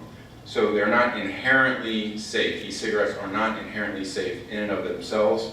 They are simply a step towards harm reduction for this demographic. And now I want to move towards the cessation potential of e-cigarettes. So like I kind of touched on earlier, because they mimic many of the same behavioral components and aspects of cigarette smoking, e-cigarettes maintain some of the highest switch rates for people interested in quitting smoking compared to any other nicotine replacement therapy. So that's over nicotine patches, nicotine gum, because they mimic those behaviors. And because they do that, they largely suppress cravings and withdrawal symptoms that may arise when somebody is attempting to quit their smoking habits. And as many of you may know, those withdrawal symptoms are some of the primary issues that cause relapse and failed quit attempts. Now, something I also want to emphasize here is that because of the nicotine presence found within e-cigarettes, it forces a shift of dependence rather than complete abstinence for these smokers. Now, through my research, I interviewed a tobacco cessation specialist at Duke University. His name was Dr. James Davis.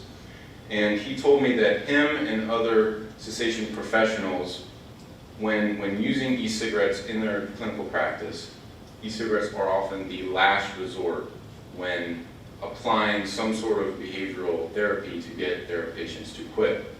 And that is because when somebody is using e-cigarettes to quit, they are not using e-cigarettes for a brief period of time and saying, oh, well, I've quit smoking, now I can quit this. Because it has the nicotine and many of those behavioral components, they use e-cigarettes, but then now have a new addiction. And so it's essentially a shift from one addiction with incredibly high harms to a new addiction with less harms, but it is still a maintained addiction. And so now I want to move towards adolescent and non-smoker considerations. But before I do, I want to ask one more question. This might be a little easier of a question, I hope. What do you think is the primary reason why teens initiate e-cigarette use? Tyler? They think they're better than normal cigarettes. That is an incredibly important reason, I agree. Caroline? I think a lot of it has to do with the marketing of these cigarettes, regarding like the idea of like bright colors, like, sorry. That's okay. Like bright colors or flavorings that sort of are geared more towards an adolescent like that. Mm-hmm. I agree with all those things, Catherine. There's a lot of peer pressure that comes. That is the ringer. That's the really, I mean, sorry, no pun intended.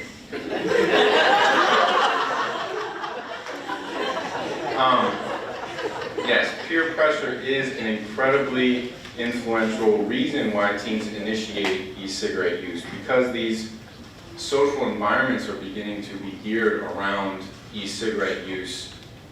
People are beginning to think, well, you have to vape if you're going to be in the in crowd, you don't want to be left out.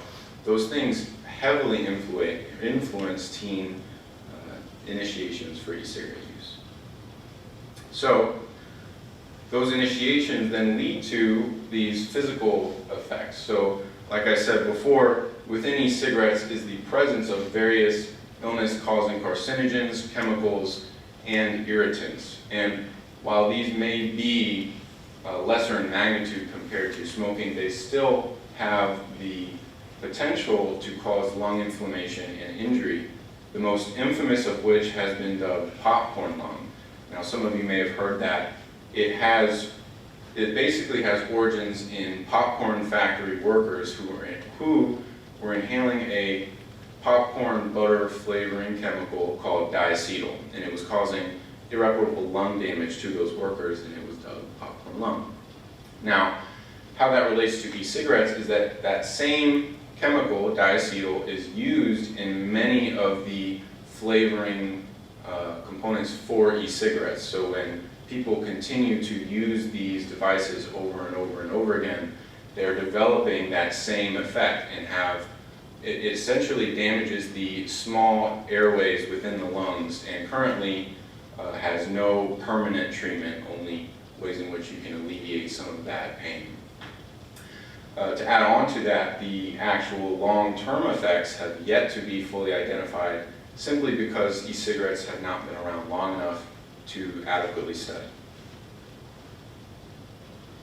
Next, I want to move towards the addictive potential of e-cigarettes. So the nicotine found within e-cigarettes remains among the most addictive substances that one can consume today. It is on par with methamphetamine, with alcohol. It is an incredibly addictive substance, and accompanied by the fact that various technological developments within the industry, they have essentially accelerated the rate at which nicotine is delivered to the user. It has been accelerated so that nicotine is delivered as quickly and as efficiently as possible. And the unfortunate consequence of that is that single attempts, so single inhalations, a single mistake, has the potential to develop long-term dependence and addiction within any user. Next, I want to move towards some of the emotional disadvantages that can arise from e-cigarette use. So one of the sources I found stated that people who have depression are more susceptible to e-cigarette use, and that is because vaping is often used as an escape tool, a way to avoid these emotional burdens that somebody might have to escape them. And the issue with that is that young users are inhibited from developing proper problem-solving skills. So because people are continuously outsourcing all of their emotional progress and development to these devices, they're not actually working with those problems and working through them and learning how to healthily deal with them in their own way, which is obviously an incredibly important part of adolescent development. And so with all of these consequences in mind, I want to move now towards some of the current ineffective strategies that have been made to try and combat this. So what I want to do now is play a quick 30-second advertisement. Some of you younger people in the audience may recognize this. This is an advertisement from the Real Cost campaigns, which was essentially a series of FDA funded and created advertisements that sought to prevent youth vaping. And as we watch this, I want you to think to yourselves, would this advertisement actually prevent somebody from vaping? I hope the audio works. If you vape, you could be inhaling toxic metals into your lungs. To show how scary that is, we made metal monsters. The special effects that show metal particles being inhaled. And music ever made your heart race. But nothing is as scary as the facts. Vaping can deliver toxic metals like nickel and lead into your lungs. That's metal in your lungs. Okay. With that out of the way, can we get a show of hands of who actually thinks that that would prevent somebody from vaping?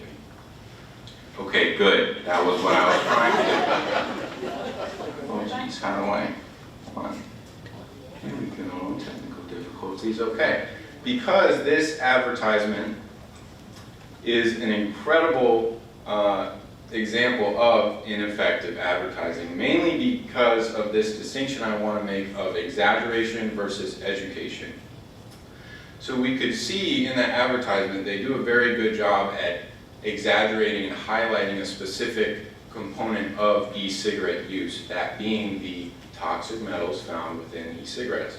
But what they fail to do is the education piece. They fail to communicate how that is significant to users, why that even matters, because essentially a teenager can watch that video and say, yes, I understand e-cigarettes have these toxic metals in them. What does that mean for me? What does that mean for my lungs? What does that mean for my physical health? Those questions are left entirely unanswered. And so it essentially presents a lack of urgency for adolescents to actually avoid that behavior or quit it if they are engaging in that activity in the first place. And this advertisement is unfortunately an example of the minimally beneficial material available for youth prevention. It is not sort of an exception, it is unfortunately the norm within prevention advertising. Next, I want to go into sort of the issues with addiction services, and I like to refer to these as the 3 A's. It just kind of helps with some remembrance. So I believe addiction services lack accessibility, affordability, and accommodations. Now, beginning with accessibility, that can actually be understood when looking through the 2 different demographics I mentioned in the beginning. When you look in concern to adults, that accessibility barrier is more in regard to physical distance. Treatment centers across the U.S. are more often than not very spread out and few and far between, and it is simply unfeasible for people to drive hours to and from these treatment centers every day when they have to work, when they have other obligations. In terms of adolescents, the accessibility barrier is instead more of a social one. Addiction in general is still such a taboo topic in our culture today, and for a kid to go to their parents and say, hey mom and dad, I'm vaping, now I need you to pay for incredibly expensive treatment, that's just not a conversation that happens. And so that obviously causes an accessibility barrier. Next, moving to affordability. Within the context of American healthcare systems, these addiction services are incredibly high cost. And now, there has been efforts, legislative efforts, to alleviate some of that financial burden through the Affordable Care Act, which essentially widened insurance coverage to allow for people to access these treatment services with some more financial backing. However, the unfortunate reality of that is that the amount that these insurances actually cover is usually only a short, brief period of time. And if somebody wants to seek more permanent addiction treatment, they would have to begin to pay for that out of pocket, which can be incredibly costly. Last, with accommodations, kind of going off what I talked about before with the potential for e-cigarette use to be more of a consequence of emotional burdens for people. In that sense, one source I found, if you have a situation like that, one source I found stated that if you actually address those antecedents, those emotional burdens first, and then move towards addressing the addiction, the chance that you have a successful quit attempt rises exponentially. Now, that is simply, again, not a really feasible option when treatment availability is such a short duration and you don't have the time to address everything you need to address.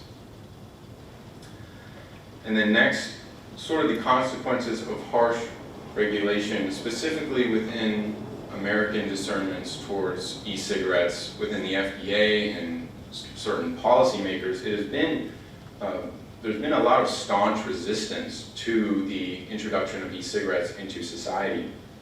There's even been talks of banning flavorings or banning e-cigarettes altogether. Now, this brings up a point that I want to make, that the legality of a product does not eliminate established dependence.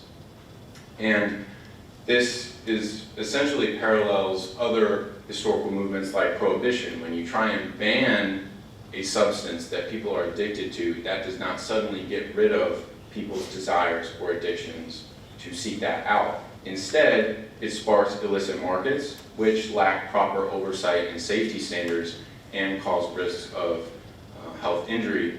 This was seen in the Valley outbreaks in 2019. Now, for any of you who may not know, this was a series of what was thought to be e-cigarette use related deaths. So there were a few thousand deaths across the US in that year. And through geographical analysis, certain researchers could not find a correlation between the rates at which people were using e-cigarettes and the locations in which these deaths were occurring. And the conclusion that they arrived at was that these deaths were instead the cause of the consumption of locally modified and black market e-cigarettes, where somebody would take an e-cigarette, remove the cartridge and fill it with whatever concoction or anything they wanted to put in it, and then without sanitation, and it resulted in these deaths. Now, if that harsh regulation was to be enacted on a national scale, the effects we saw here would only rise tenfold. So finally, I'm going to move towards the solutions that I came across in my research that I believe to be effective yet conciliatory. So first, starting with the refocusing of prevention, essentially developing that education piece I talked about earlier. These advertisements, these preventative advertisements must emphasize the adverse health consequences for youth and for non-smokers. And it also needs to avoid what has been dubbed teen-centric methods. So that's essentially any methodology involving hashtags or memes or slang that is an attempt to relate to the audience, when in reality it just makes you seem more distant, more fabricated, and does not work. So if we refocus that, if we alter and focus on that education piece, we can establish a credible rhetoric for these prevention advertisers, and people may be more willing to avoid those behaviors.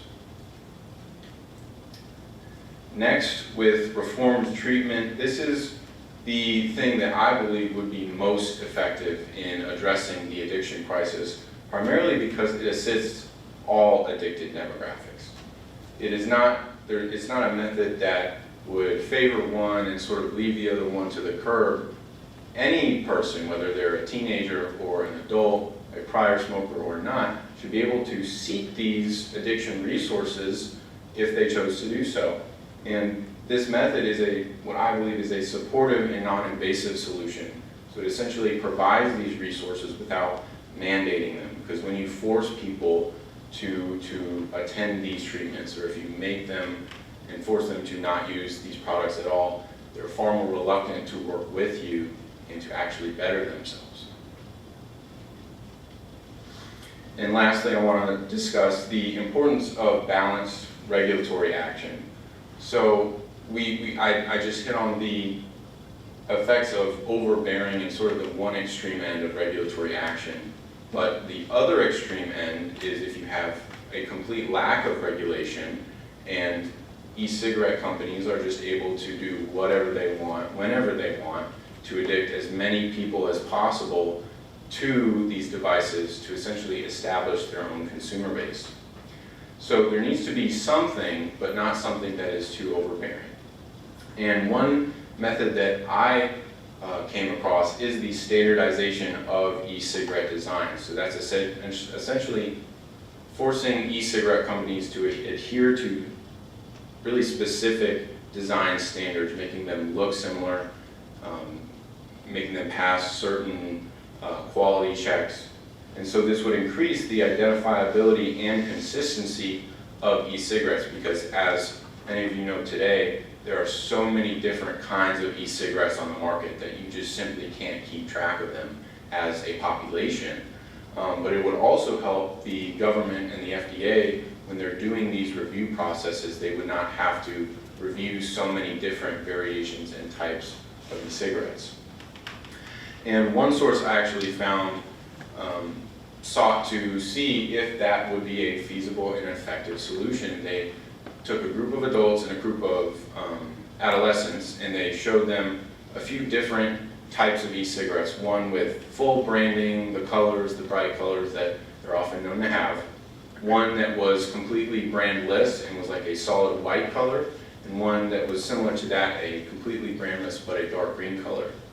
And when they showed these to their test groups and asked them to rate them as which would you or your demographic most likely use, the adolescents were completely turned away from the brandless, darker e-cigarette designs and said, yes, I would most definitely seek this one, the first one, the one with the colors and the branding over all else. But when the adults were asked that same question, there was no noticeable discrepancy between each. The designs and the color did not matter for them, because what mattered for them was the cessation potential. And so if that is applied to a more societal scale, I believe that could have the effect of allowing prior smoking adults to have that cessation benefit realized, while also preventing youth initiation of e-cigarettes. And so that is my presentation. I have a few discussion questions to try and drive some conversation. So the first, do you believe vaping still has a place in medical practice, or is it still too detrimental to utilize? Second, why do you think approaches to addiction in the US have remained unchanged for so long? And lastly, what are the ways in which we can better support those around us struggling with addiction?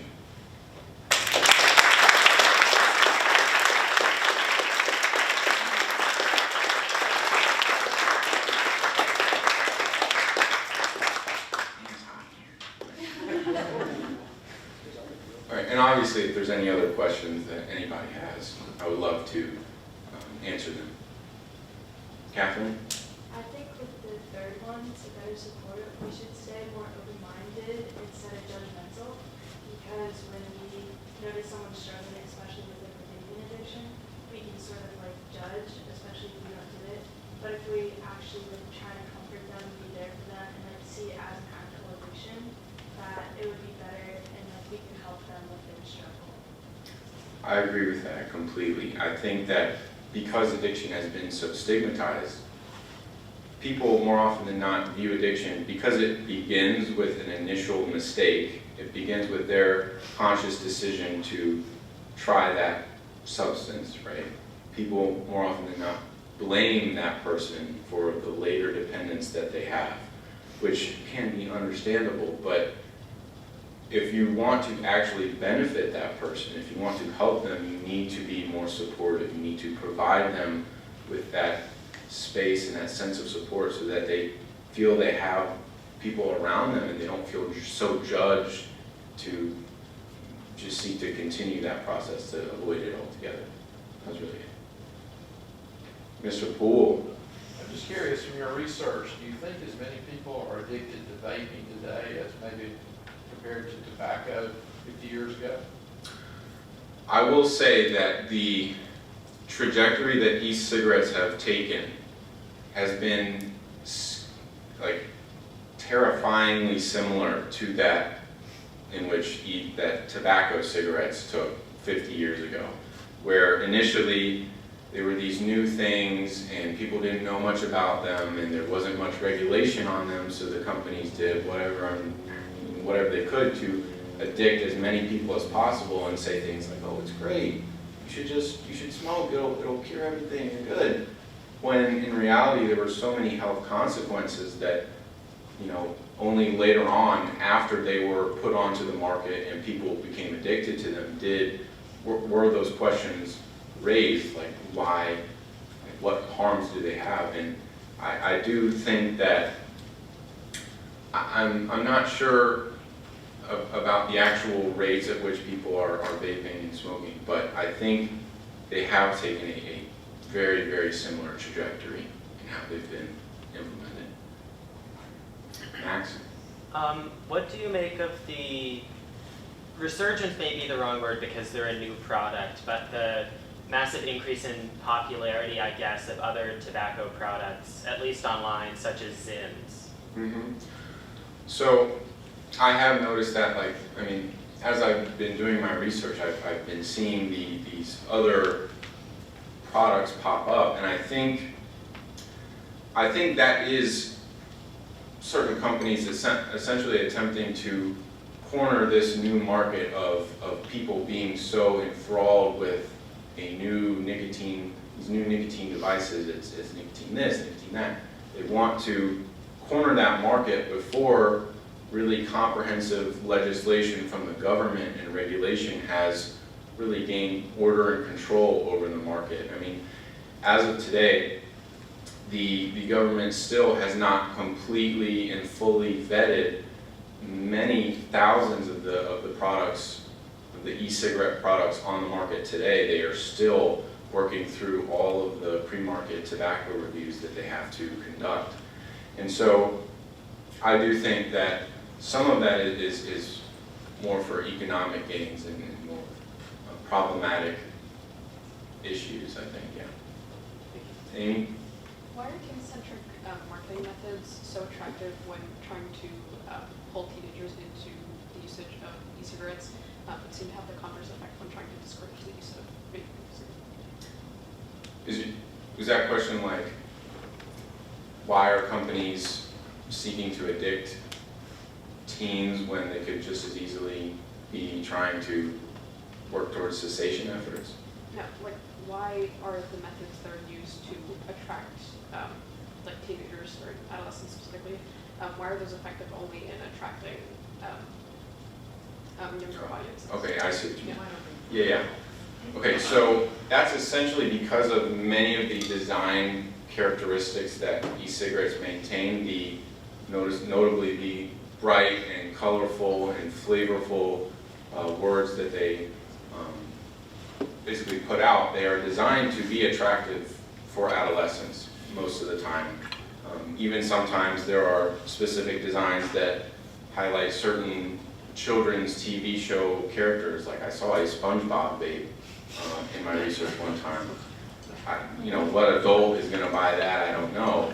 But that's my point, is that certain companies did begin with the initial intent of, we want to put out a product that will help smokers quit smoking. But as that increased in popularity, you had all of these other companies saying, I want to capitalize on that and corner a new age of addicts and a new generation of addicts. So they deliberately targeted kids to get them addicted to be a long-term consumer, which is a disgusting practice, but that is unfortunately the reality of what we're working with.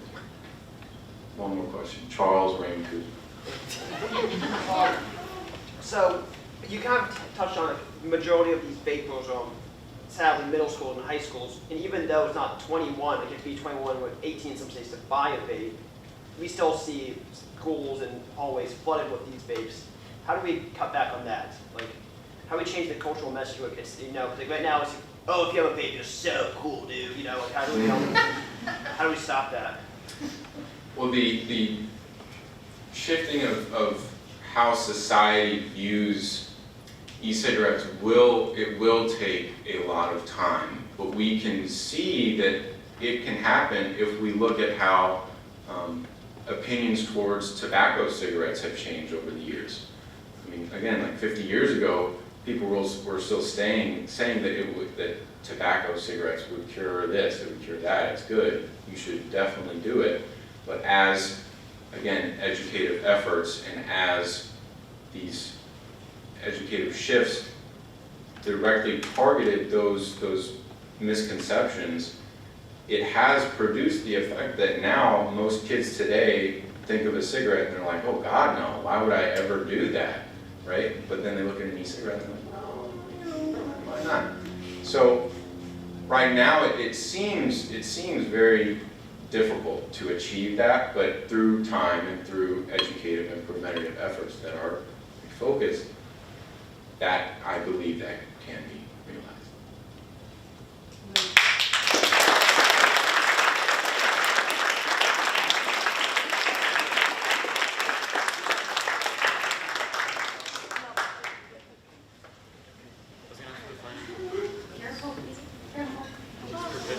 Oh, thanks, guys. Thanks for coming out for this second night of our event. I really appreciate you sticking around for our presenters. They were all fabulous both nights. And you're welcome to stay and continue the conversation if you like. We're here for a little bit longer. Otherwise, I'm sure I'll see many of you at graduation tomorrow.